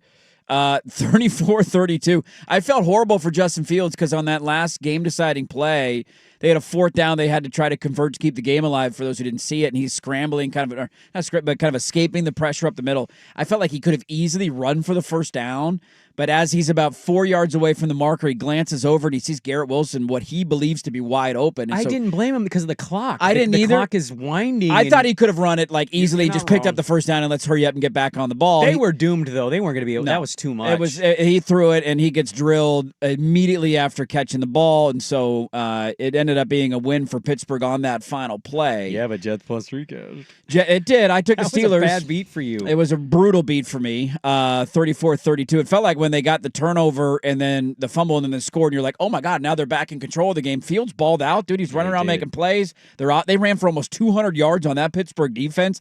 Aaron Rodgers torched them for 4 tutties. He looked really good, sharp, accurate. Of all the surprising outcomes this weekend, like Daniel Jones looking the way that he looked is okay. But we also had the Saints be the most explosive offense in the NFL for 3 weeks last year, and then everything hit the side of a mountain. So I knew one of those kind of games was going to happen. If you would have told me on Friday that the total points scored in Justin Fields and the New York Jets and aging Aaron Rodgers and the Pittsburgh Steelers with Arthur Smith calling plays was going to be over 60, I would have laughed at you and called you an idiot. Rodgers looked great. That had 17-13 written all over it. I took the Steelers, and I thought it was going to be 14-10. They cover and win by 4. Look, I will give flowers when they are deserving. Rodgers looked great. Everybody that believes that Rodgers on the Steelers team, who is constantly over 500 with nothing, you look genius today. I look like an idiot. Although their defense looked terrible. So it's like, is that the same Steelers team? Now I'm worried. That was my actual takeaway, was their defense would be my biggest of takeaways, because Rodgers looking good is a nice sign, but DK was good, and Austin was a go-to target for him. It's also early in the year. He's not banged up. He's older. Like, that wear and tear will come as the year goes on. Right. He took some massive hits on that Jets defensive front. I would be the most concerned, actually, of the Steeler defense, because I don't know if Fields and that offense are going to keep humming, or if that's a opening season, let's see what it is. Great hit by Ramsey to lodge that ball loose. But I'm going to be keeping a close eye on that Steeler defense in this Week 2 matchup against Seattle, because that was very concerning. We did, though, with the game-winning field goal. This is so good. We did have this post-game quote from Mike Tomlin about Boswell. And I can't say enough about Boz. Man, our kicker is a serial killer. Man, he got a low post rate. He can't wait to deliver. If any way you can explain your kicker to make it feel good, I think serial kicker or serial killer is near the top of the list. Dirt, what was the official yardage of that kick? 58 or 60? When they kicked it, I almost yelled at my TV of like, what are you doing? There's no chance he's going to make this. That was an absolute boot. That was half the damn field. It looks like it was officially what was the number? 60. 60-yarder. That could have been good, like from 75 yards. That ball was near the top of the pylon. Or they were so far back that even when they got the stop on the drive, post. I didn't even think to I thought, all right, are you going to punt here? I didn't even consider field goal, and then they ran the field goal unit on. I'm like, oh my God, they're going to try it, and he nailed it, dude. I want to see this cat kick a 70-yarder. With ease, I need to see it in a game. We are getting insane legs, man. Did you see the Baltimore Unless you're kid? in San Francisco. They can't do anything right. Did you? The Baltimore kid's leg right out of the gate. You lose. Tucker's gone after that run with him. New kicker. You don't miss a beat at all. 42-yarder. That ball was above the posts. It was insane. Yeah, that was one of the more surprising games of the weekend. Kudos to Justin Fields for playing well. I don't know what the hell it means long term. Probably nothing. But he looked really good in Week 1. So credit to him. That ended up being a shootout. And where Sprague was right. This game doesn't mean anything to me. It's just another game. The second he won, what did Aaron Rodgers do in the entire post game? Yep. Meant a lot. Great to beat him. I wanted to beat everybody. Over. Like, I heard immediately after the game, you knew he was going to run his mouth, and he did. Steelers start out 1-0. Some more final NFL thoughts. We got a couple of college football nuggets we haven't got to yet. With that, back in a little bit to the Ducks and the Beavers with some audio. Loaded final hour. Don't go anywhere. Dirt and Sprague on 105.1 FM, The Fan. This is the story.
Sports Network, 105.1 FM and 1080 AM. First on the Fan of the NFL gave us everything and then some on the opening Sunday, capped off by a remarkable Bills comeback down 15 with under 5 to play. They beat the Ravens 41-40 thanks to Josh Allen, who threw for 251 yards, ran for 2 scores, threw another one just in the fourth quarter. Seahawks were not treated to a similar comeback. They gave up a late desperation touchdown to backup 49ers tight end Jake Tongis late in the game. They drove the length of the field in the final moments, and then Sam Darnold fumbled in the red zone. San Francisco gets the 17-13 win. Week 1 of the NFL wraps up tonight in Chicago with the Bears hosting the Vikings on ESPN and KATU with a 5:15 kick. Minnesota 1.5-point favorites. The Oregon Ducks are up to 4th in the latest AP Top 25 college football poll, behind Ohio State, Penn State, and LSU. They took Oklahoma State behind the woodshed 69-3 and now head out on the road for the first time as 27.5-point favorites Saturday morning at Northwestern. More sports scores and stories in 30 minutes. Jason Swigart from the George McCoy at Warren Allen Sports Desk. Hurt missing work. Insurance companies acting like jerks. Don't call your mom. Call George McCoy at warrenallen.com. The home of prime time.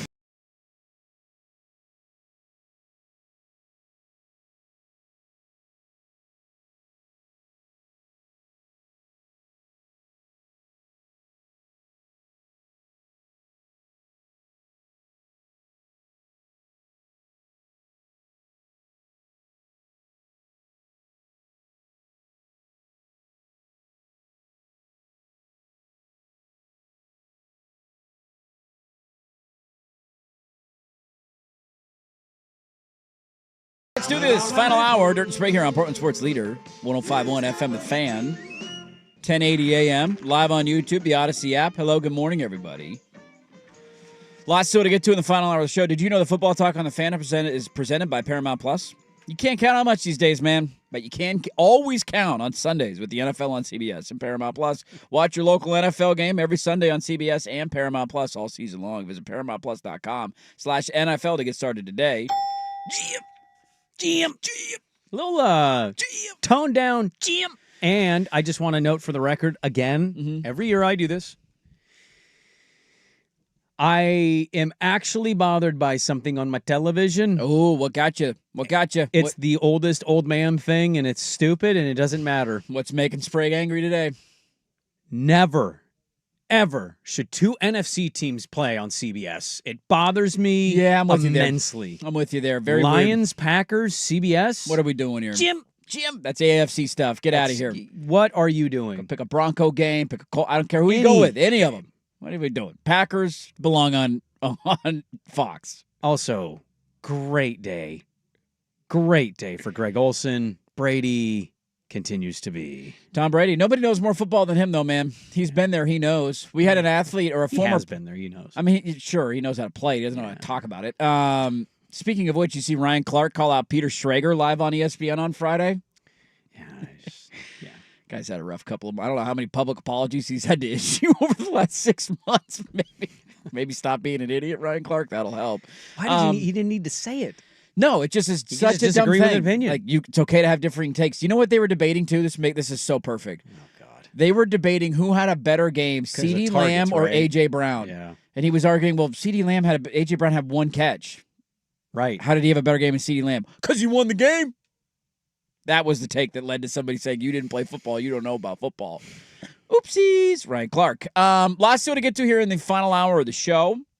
I do want to give the flowers to one of my favorite games of the day that I thought was going to be the game of the day until Sunday Night Football said, hold my beer. We're a better game than that. That was the game of the century. Game of the century. My dear.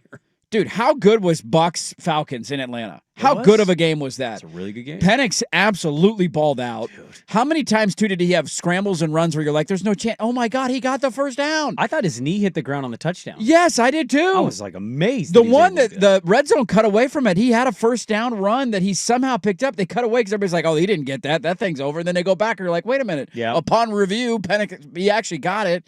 And all of this to go to Atlanta taking the lead late. What a great win for the Falcons. And you had gone there. I hadn't gone there. I kind of went there a little bit. And then Baker Mayfield said, here's my third tutty of the day. And oh, by the way, Egbuka, who we bragged about all training camp, looked incredible. Bucky Irving had a touchdown in his first game in year 2. That was a tough run, too. It was a very tough run. That pass to Egbuka to ice the game was such an incredible throw from Baker. That was one where I almost can I moral victory? Can I give flowers to both teams? Just truly enjoyed it, and I think both of them are in the playoff mix all year. I agree with that. The problem is one of those teams has a reputation of choking, and nobody likes the head coach, and I'll just say this outright. Can Penix change that? Is Penix enough to change that? Because he looked really good in week 1. I think his offensive coordinator sucks. Yeah. I think Zach Robinson's terrible. Their offensive line can't run block to save their lives. It's 69 yards. Nice. Except not nice. The Bucs continue to just be quietly humming along like, hey, we've won the division for 4 straight years. Their run game was okay. It was 100 yards on the day. But, largely, Bucky got bottled up on the run game. His touchdown came on a catch. It did. It was not a run. It was a catch. Well, I meant, nice run after the catch. Yes, but yeah. The Egbuka catch, his play was awesome. I don't know, man. If I'm a Bucs fan, I love what's happening. Packers dominate the Lions. Oh, what's happening to the Lions? The Niners pulled out a game in Seattle.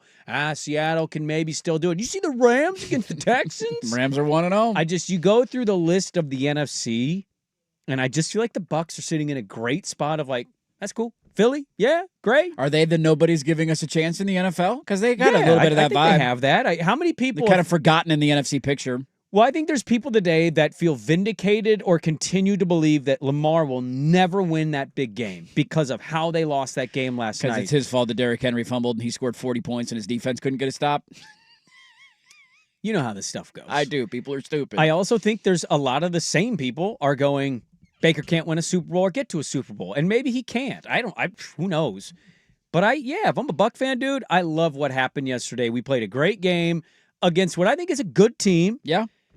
They've upgraded at quarterback, clearly, and we still found a way to win. Now, should their kicker have made that kick? Absolutely. Dude, he's been so nails in big situations over the years. Shocking to see him miss one like that. So underrated. I believe he kicked it before, but they called a timeout, and it went left of the overcorrection, huh? He overcorrected. You duck hook a drive, and all of a sudden you start slicing him out of bounds, right? Exactly. Okay. That's what I think happened there. I think the Falcons can be a player. Penix looked the part in week 1. I loved watching him ball out. How about Kyle Pitts getting 7 catches, huh? Yes. Is he now all of a sudden a thing? Have they figured it out down there? Penix talked about him in preseason, said he's going to be a guy. Now, I haven't seen an update on London, but that's also on me. Maybe they gave an update on the shoulder because he went down. I thought he had that touchdown catch. But great win for the Bucs, at Atlanta against that Falcon team. Big divisional win for them. One last nugget from me, and then we'll get any final NFL takeaways that you two gentlemen might have. Helmet stickers, if you will. You want to give out some NFL helmet stickers? I have one more takeaway, not a helmet sticker, but I do have one that's been screaming this in the all offseason and just I want to. Let's see if it's the same takeaway, because my last thought on the NFL weekend, I feel like we covered a lot of the bases other than a couple of games that nobody really cares about. Although we didn't talk about Texans and Rams. That's an interesting game that we haven't even mentioned. But that game was ugly. How long until we can get Jackson Dart in New York? Is that your takeaway? What are we doing here, Giants? Your defense was good. Wilson, what are you doing? They did. I mean, they weren't dominant. The Commanders ran the ball for a ton, and they put up some points, and Debo had a nice debut. 4.5 yard average. God, that's bad. He's not. Why? That game was not. That was gettable. That was a gettable. They scored a touchdown late until the fourth quarter touchdown. That was a 14-6 game going into the fourth quarter. And the Commanders blew their clock management at the end of the first half for another score. Yes, they had an opportunity to separate, and they didn't. And it's right there with the taking. And he went 17 of 37 for 168 yards, no touchdowns, no picks. Check down Russell Wilson, afraid to take any chances. One deep ball, he hit the neighbors and was on a comeback route, and that was kind of it, if I'm not mistaken. And he had average, as you mentioned, 4.5 yards per attempt. It just was ugly. Get him out of there. I agree 100%. If I'm a Giant fan, I'm done. I don't, I love the defense. Obviously, Neighbors being a good playmaker. How many weeks are we talking until that happens? Because they're going to make that move.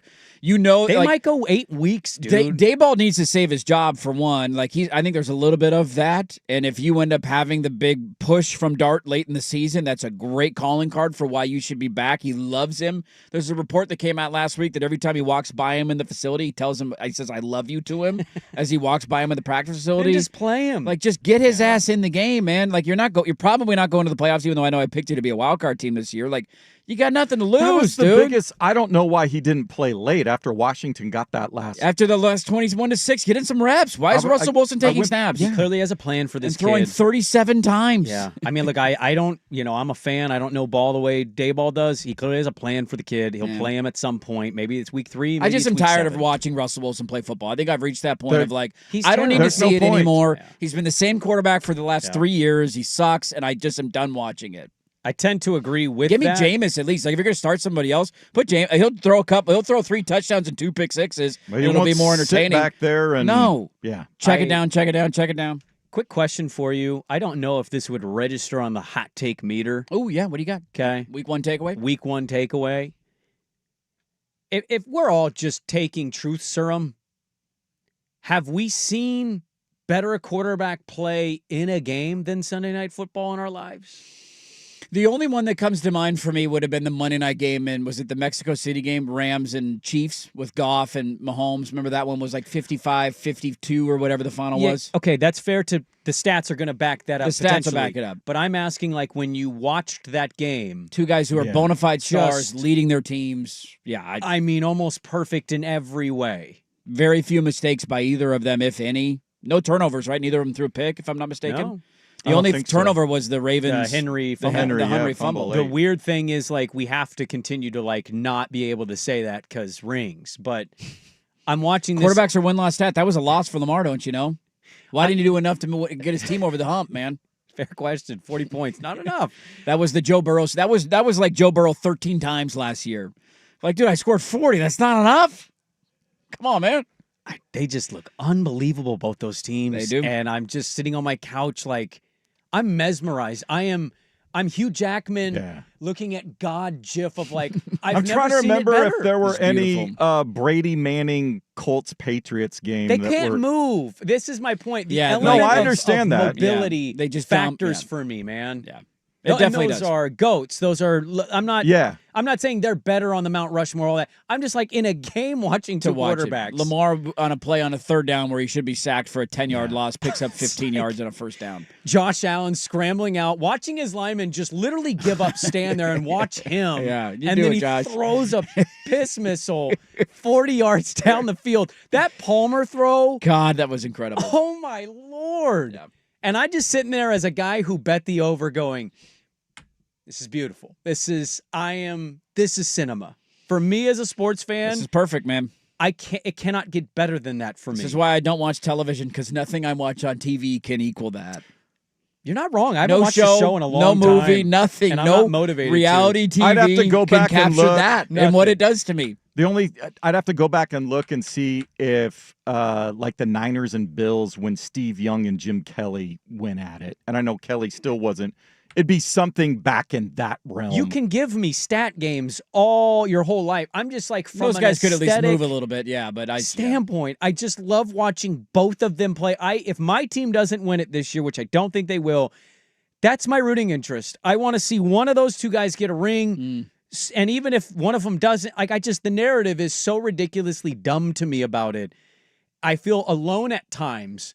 And people are like, Love Island, man. Do you see Jimmy and Tiffany? And I'm like, no, man. I'm watching Love Island football. Lamar and Josh Allen is all I need in my life. It's all I need. Week 1 NFL. Boy, oh boy, did it deliver. Reminded everybody, hey, we're back, bitch. This is why we're the king. Any other big takeaways from week 1 for you, Swag, that we didn't get to? Or we cover all the bases? No, I think we covered all the bases for the most part. I'll bring back NFL Factoid Tuesday tomorrow. Yeah.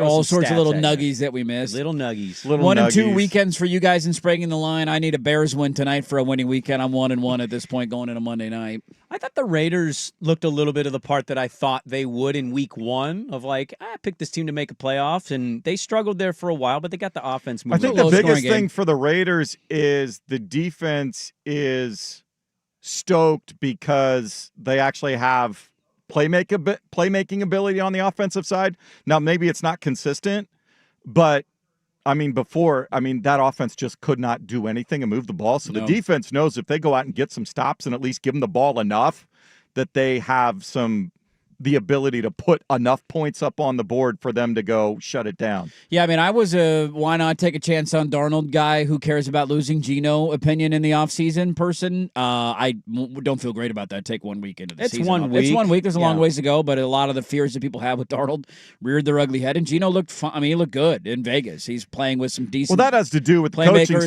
staff. And Pete Carroll knows what he's capable of if they put him in the right situations. So, I was terrified for Drake May threw a pass that got tipped back into his hands and he started running. I was terrified that DB was going to hit him so hard.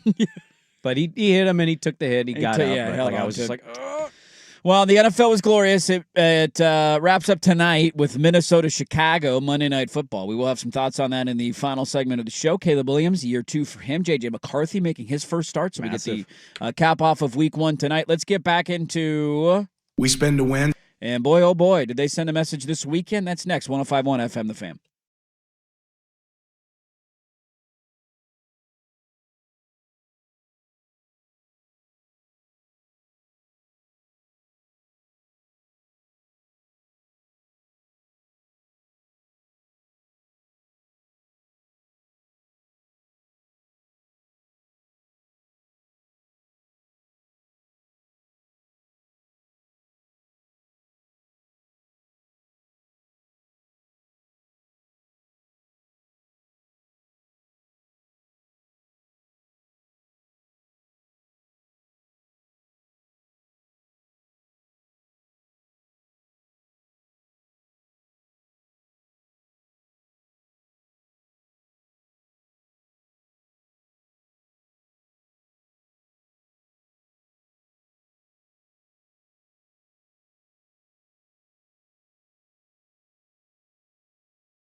AM. Well, we got him, boys. Been watching Duck games for a long time. I've never seen one end that quickly. Really? There was never a in terms of a Mariota game in there. I mean, sure, like when they've played like New Mexico or Portland State or Oklahoma State's not a good football team. We all knew that going in. That's why we all thought Oregon was going to kill them, and we all took Oregon to cover the 28.5 spread. Have a couple of those at some point where they just scored on their first 8 possessions. You just mean of that quality I'm just saying they ran 3 plays and were up 13-0. In 50 seconds, Oklahoma State had received 2 kickoffs in the second half. That's what I mean. And of course, by the end of the first half, there was a million games over the years where it's 35-0. You're like, this thing's over. I just meant second play from scrimmage is a 59-yard touchdown run in which Noah Whittington is not touched. They then kick the ball to Oklahoma State. Oklahoma State goes 3 and out, kicks it right back to him. And the first play of the next drive is how long was that touchdown? That was a 65-yard touchdown pass. And they run 3 plays. Oklahoma State had run 3 plays. They possessed the ball for less than a minute, and they were up 13-0, and then it was 20-0 at the end of the first quarter. In terms of that, suddenness, it was over. Dan Lanning is a psycho at getting his team to believe everything that he says. How many lies do you think he told his team? Dude, I'm telling you, I jokingly said it last week, but I believe it. He's got Michael Jordan in him in terms of that. The famous thing about Jordan he used to do back in the day is just make stuff up that people said, and that came out in the Last Dance documentary. There was a player on the Bullets years ago that Jordan just made up a quote. Made it up. And they interviewed the guy that he's like, I never said that. I never did that. I didn't say. And Jordan just walking around the locker room like, he said this, just making up lies to himself about something an opponent said. Lanning's got that in him. And then after the game, this really wasn't I know we spent a lot of time talking about it because I think it was more of a look at the bigger landscape of college football and how the haves and have-nots and, a conversation that's existed for a long time. It really wasn't that disrespectful. It was a bit of pocket watching, which you probably shouldn't do. But Lanning had this to say after the game about the comments that Mike Gundy made. I told our team right before the game that, it never requires extra motivation for an opportunity to go out and kick ass, but it never hurts when somebody pours gasoline on the fire. Pour gasoline on the fire. Dante Moore after the game said that when he said that this week, he felt like he was disrespecting his dad, that is Gundy, to Dan Lanning, and Oregon 69 to the Oklahoma State Cowboys. They did, and I think despite what may happen in the Big 12 with their conference record, and hold this, but I think internally everybody at Oklahoma State's like, this is over. Yeah, they lost by 50 in their last game last year to they quit on the season and got killed on the road at Colorado. And I saw Oklahoma State people saying that was the low watermark for the program, and then this dug a whole new trench. Well, and he was already coming in on the hot seat. He took a pay cut, and Harbaugh did that too. Then Harbaugh won a natty. He also hired Connor Stallions, and that helped a little bit. I'm not disagreeing with that, but he won, right? And that's the important thing for these people. That's not happening right now. That was an embarrassment beyond an embarrassment. What happened to Oklahoma State. I did think about what you had texted during the game of I almost feel bad. That kid throwing back-to-back pick sixes in 2 straight throws was that was tough, man. I felt they were such bad throws. He was so overwhelmed, and he had no answers, and they couldn't run the ball, and he's under pressure, and they're down by 50 in the third quarter, and he's trying to make something happen. And on back-to-back plays, how often do you see that? That was or not. Maybe it wasn't back-to-back plays. It was back-to-back throws. It was back-to-back throws. One to Mixon and one to Peyton Woodyard. I thought my TV broke, and I had rewinded on YouTube TV, and I'm like, nope, that's a different player. I was sitting in the living room, and the second one, I just started laughing, and she said, "What happened?" My wife was like, "What happened now?" I'm like, "Oh, they just threw another pick six. It's now 69-3." I mean, look, man, this Oregon team. I had them. What do we do? Preseason predictions. I had 10-2. I'm like, okay, obviously I know there's talent here. That's a playoff team. They've been elevated for me, and people can say, well, welcome to the party. You're late on that one. Yeah, that's fine. But and the other side will say, wow, they beat Oklahoma State. Sprague, calm down. I totally get both sides are going to pop off. But I look at the landscape of that sport right now, and I think the great thing that the portal has done, I know there's a lot of negatives for people, the spending stuff, it's not equal. We know all that. It has made the sport so much more open.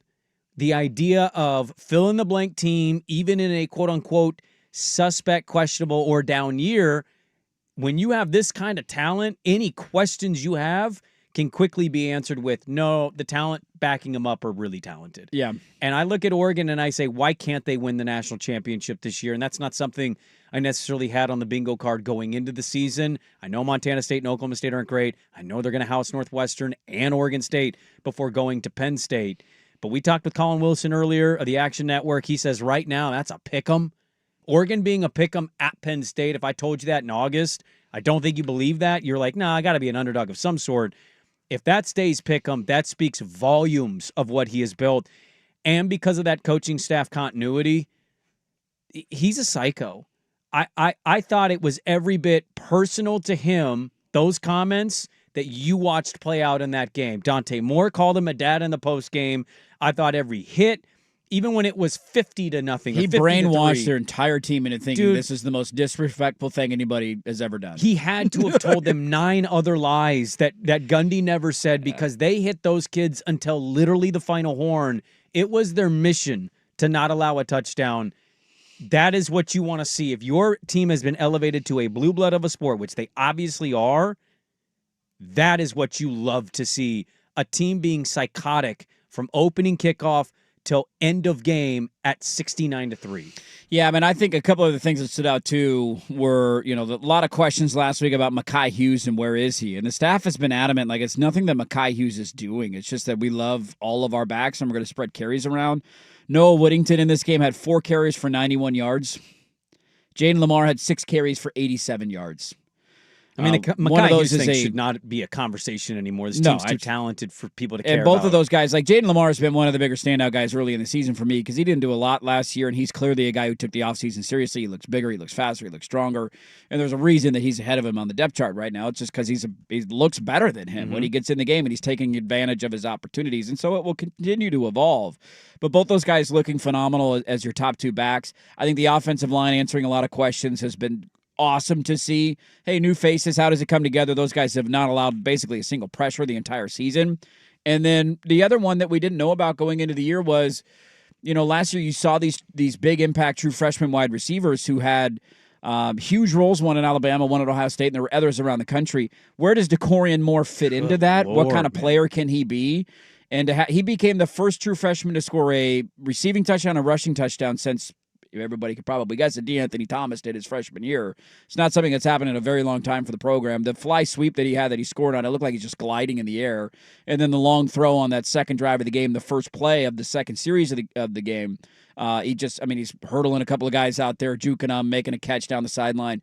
He looks the part of a number one guy. They spread the wealth so much to keep everybody happy that I don't think at the end of the season he's going to have these, gaudy numbers. Like, for example, this weekend he had 2 catches for 69 yards. So it's not like he's having 8, 9, 10 grabs a game. I don't think they're going to use him in that volume.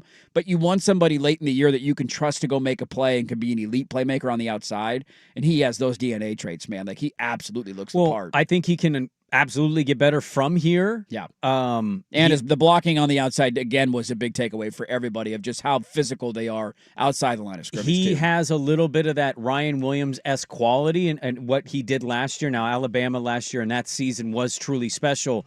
But I also think, to your point, they don't need him to necessarily be that. No, you don't need to throw it to him 10 times a game. I think they're spreading the ball out just fine. And then, oh, by the way, here's Kenyon Sadiq. Yeah. Good luck defending him. So they got weapons everywhere. 69-3 was the final. Couple more thoughts on this, including something that the program did that I thought was just kind of telling considering the weekend that we're coming out of, and it was something that I didn't even understand, but I want to get to that next. Some final thoughts on Oregon and Oregon State as we kind of wrap up our college football stuff, then we'll get into Monday Night Football still to come. But first, here's us with a update.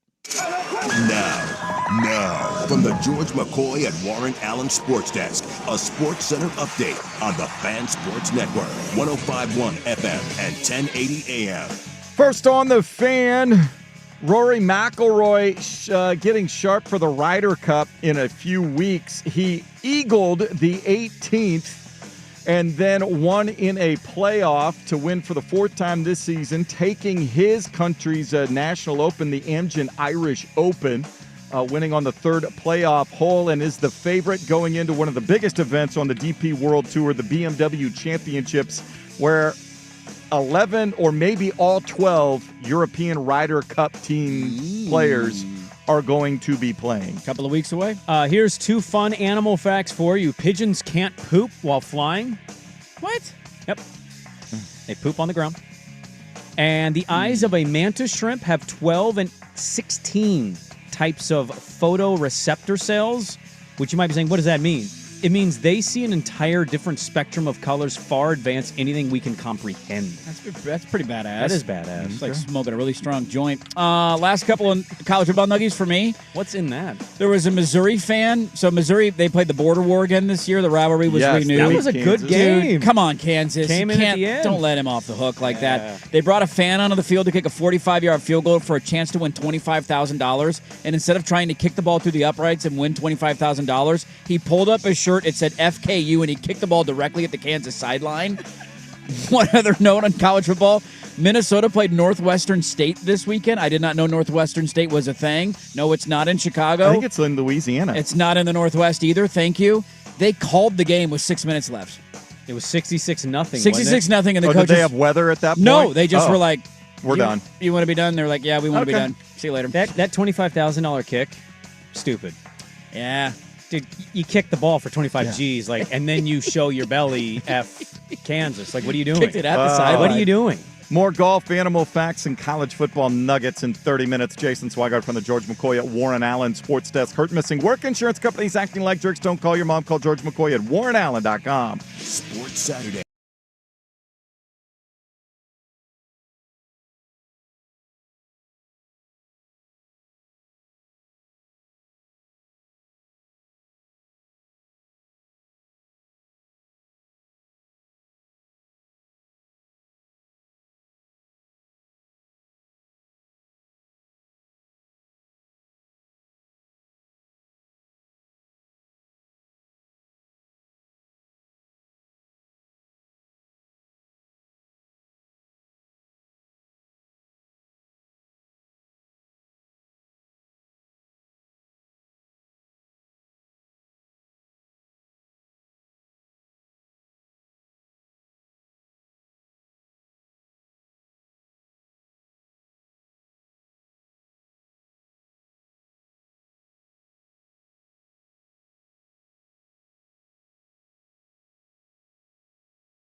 a.m.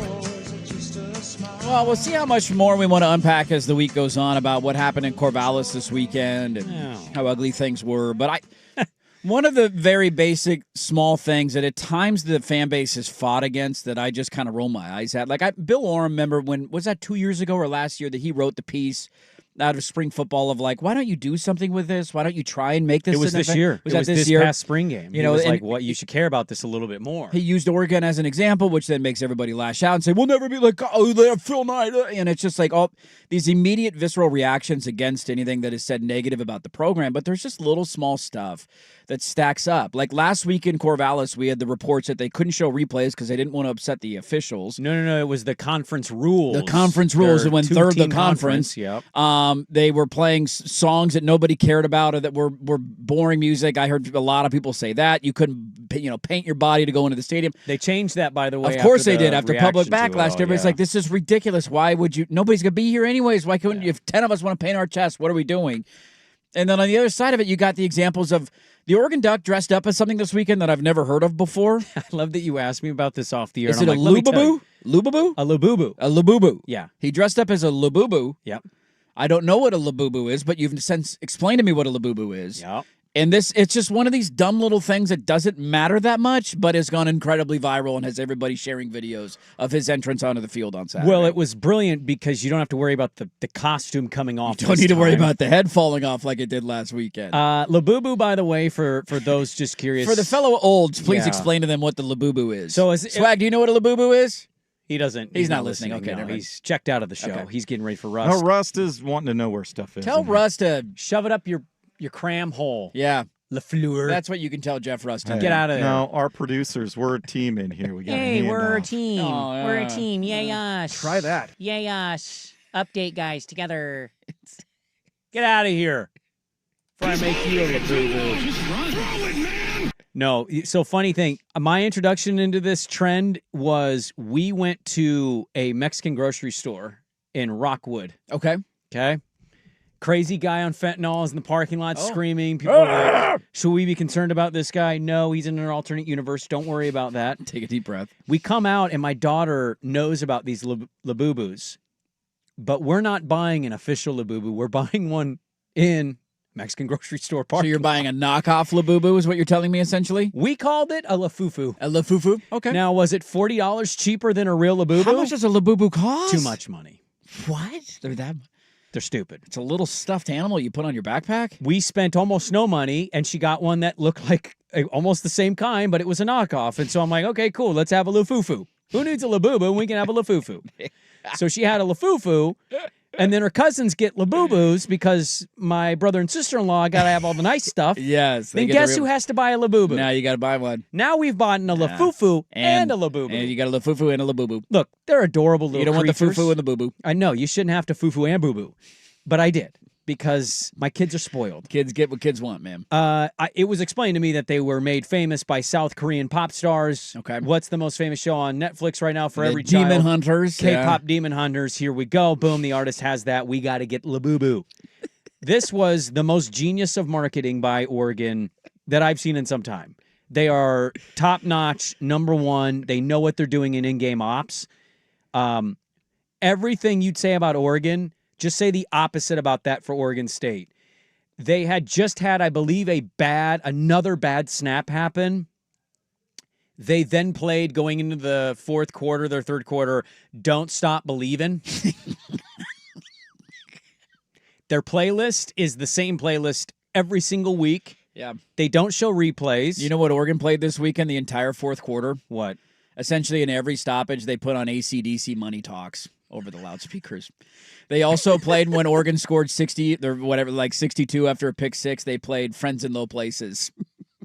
And they have never played that in the history of Autzen Stadium. There is nobody in that athletic department that has any wherewithal of how to make this fun. Yeah. There's nothing pregame. No. They keep doing the same shtick.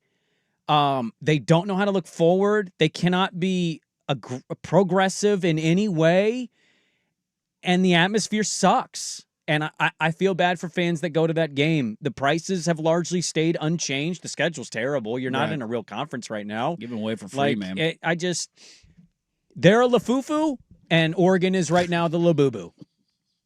That's where we're at right now, okay? If you would have told me on Friday, the words would be said on this show. Oregon State is a Lafufu, and Oregon is a Labubu. I would have looked at you and said, what the hell are you talking about?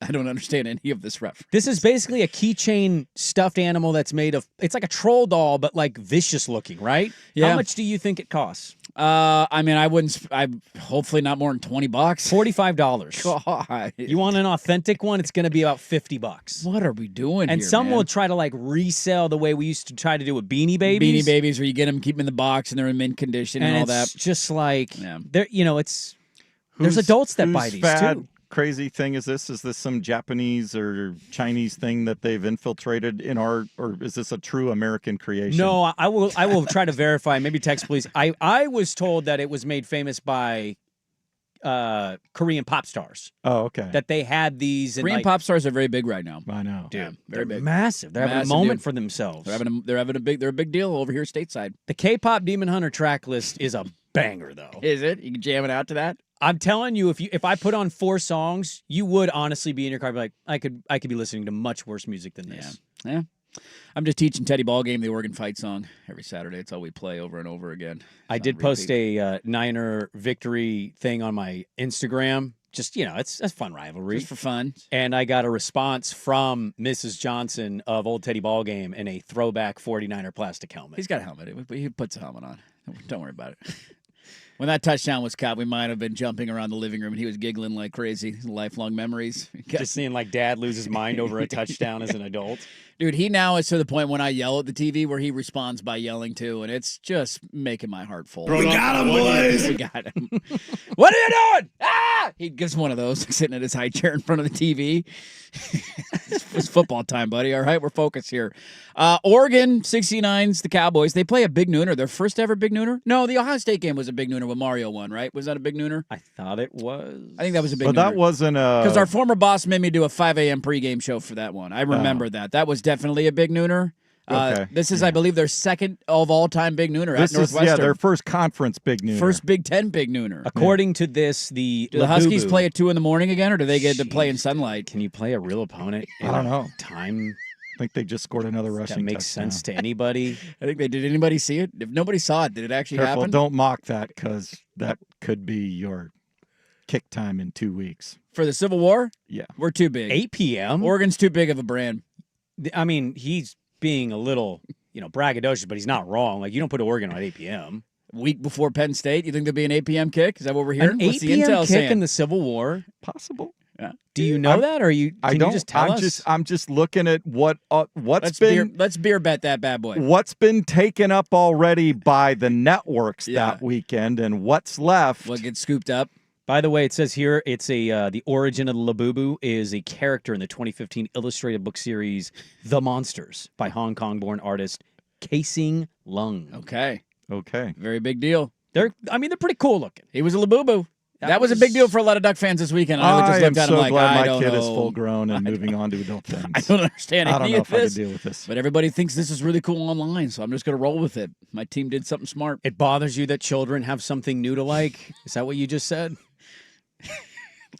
I'm just glad I don't have to deal with What era? What was your kid's big thing? What was his Labubu for you? What was the thing He had? loved? He had tech decks. Oh, dude, finger skateboards. Finger skateboarding? Yeah. Get out of here. He bought the little like Lego track things that he did. Sure. My brother used to play with those, and I'm like, "What are you doing?" He's like, "I'm half piping with my tech." Ours were probably Throw a football, dude. Yeah, would that make you love me? Actually, he did that. Get outside, all right? Put the pads on, buddy. Ours were probably Pogs and Beanie Babies. That was probably mine as a kid. You played with Beanie Babies? I didn't, but I had Beanie Babies. I still have a Brian Grant Beanie Baby to this day. Can I tell you a quick dirty secret? Still in the package, yeah. We were the lowest of middle class. Yes, like you were. Borderline poor. My mom spent an embarrassing amount of our money on Beanie Babies because she thought she was going to hit later. Millions of dollars. Yeah, this will be worth it down the road. And she used to freak out if you took them out of the order in which can't. she placed them. Yeah, you can't take them out of the order, man. Where's Donnie the Red Bull? What? What? I wish I still had my Pogs. I'd break those out every now and then. Yeah, Pogs were really fun. Pogs were cool, and then I lost all Slammers were always Slammers amazing. were What awesome, slammer did you have? So Oregon was a Labubu, and they, they 69 the Cowboys. That was pretty cool. Monday Night Football tonight. We got Caleb Williams going against J.J. McCarthy. Manning cast game? It is a Manning cast game. They are back. We'll talk about. You're gonna watch it because I saw the guest list. Show me. I'm curious. Okay. I have not seen it. We'll find out who the guest list is. Some thoughts on Monday Night Football. Wrap up our Monday show with the poll questions as well. Next, 105.1 FM The Fan.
80 AM. Well, it's a nice little weekend for me. Herbert's elite. Ducks 69 an opponent. Yep. Niners got to win in Seattle. Yep. Feeling pretty good. That's a pretty good weekend for you. The Blazers didn't lose. I had to do a show last year after Herbert threw 4 interceptions in a playoff game, and my team was down 34-0 at halftime in a Rose Bowl, trying to win a national championship right when I got to the point of buying in and becoming a duck honk.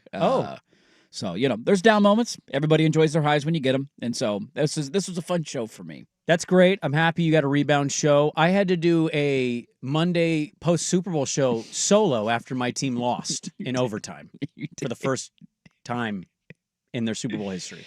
You did, yeah. No, it's second time because remember they've lost 3 Super Bowls now. No, their first Super Bowl overtime. Oh, their first overtime Super Bowl loss. Okay. Well, they've had a couple firsts, yeah. Technically they've lost 3 in a row. Tic-tac-toe. But they won. Yeah. This weekend. And then after that, I had absolutely nothing. So I'm happy that you had this. Things are going great for me. Yeah. I know you have a Monday Night Football. Can we play the Army thing, please? Sure. You want to play the Army thing right now? I do. Okay. I got a lot of leftover college notes. We haven't talked about how Florida is Jed Fish on the next bird down to Gainesville. Has he left Seattle yet to go coach the Gators? Don't do that. Is Damon Williams going to win a Heisman in a Florida uniform in 2 years? How tough is that going to be? How do you do this? Because it's fun. That was so. I got some college football leftover nuggies for tomorrow, but go ahead and play the Army coach if you want. They lost to Tarleton State at home last week, and then they rebounded. They go to Kansas State. They pull off a massive upset. What idiot would have Kansas State in a preseason poll? Dirty poll reveal tomorrow. God, Anna NFL Factoid Tuesday. It's a yes, busy it is. show. Yes, Here was the Army post-game locker room. In case you're wondering what it sounds like when Army beats a Kansas State on the road. I'm gonna fight. Till I can't fight no more. Till I can't fight no more. And when I can't fight no more. When I can't fight no more. I'm gonna lie down. And bleed a while. And I'm gonna get up. And fight some more. I'm gonna fight. I'm gonna fight. Till I can't fight no more. I can't fight no more. I'm gonna lie down. And bleed a while. I'm gonna get up. Fight some more. So good. Biggest pubs, dude. So good. Which OSU had the worst Saturday in the state of Oregon? 60% of you say Oregon State. Not close. It's Oregon State. What's the better job, Oregon offensive coordinator or Oklahoma State head coach? 75% of you say Oregon offensive coordinator. I mean, you're not a broke bitch in Eugene. You are in Stillwater, evidently.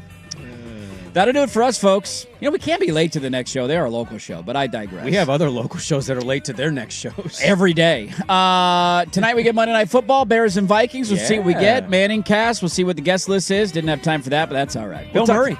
Bill Murray on tonight? Yeah. All right. Go Bears. I'd like to see the Bears get a win and start 2-1 in Sprague and Line. That'd be awesome. Thanks so much for being a part of our Monday, everybody. If you missed the show, go check the podcast, 1051thefan.com. Like the video on YouTube. Subscribe to the channel if you haven't done so yet. We will talk to you tomorrow at 6 a.m. The Firm of Harris and Meringue is next. You're listening to 1051 FM The Fan.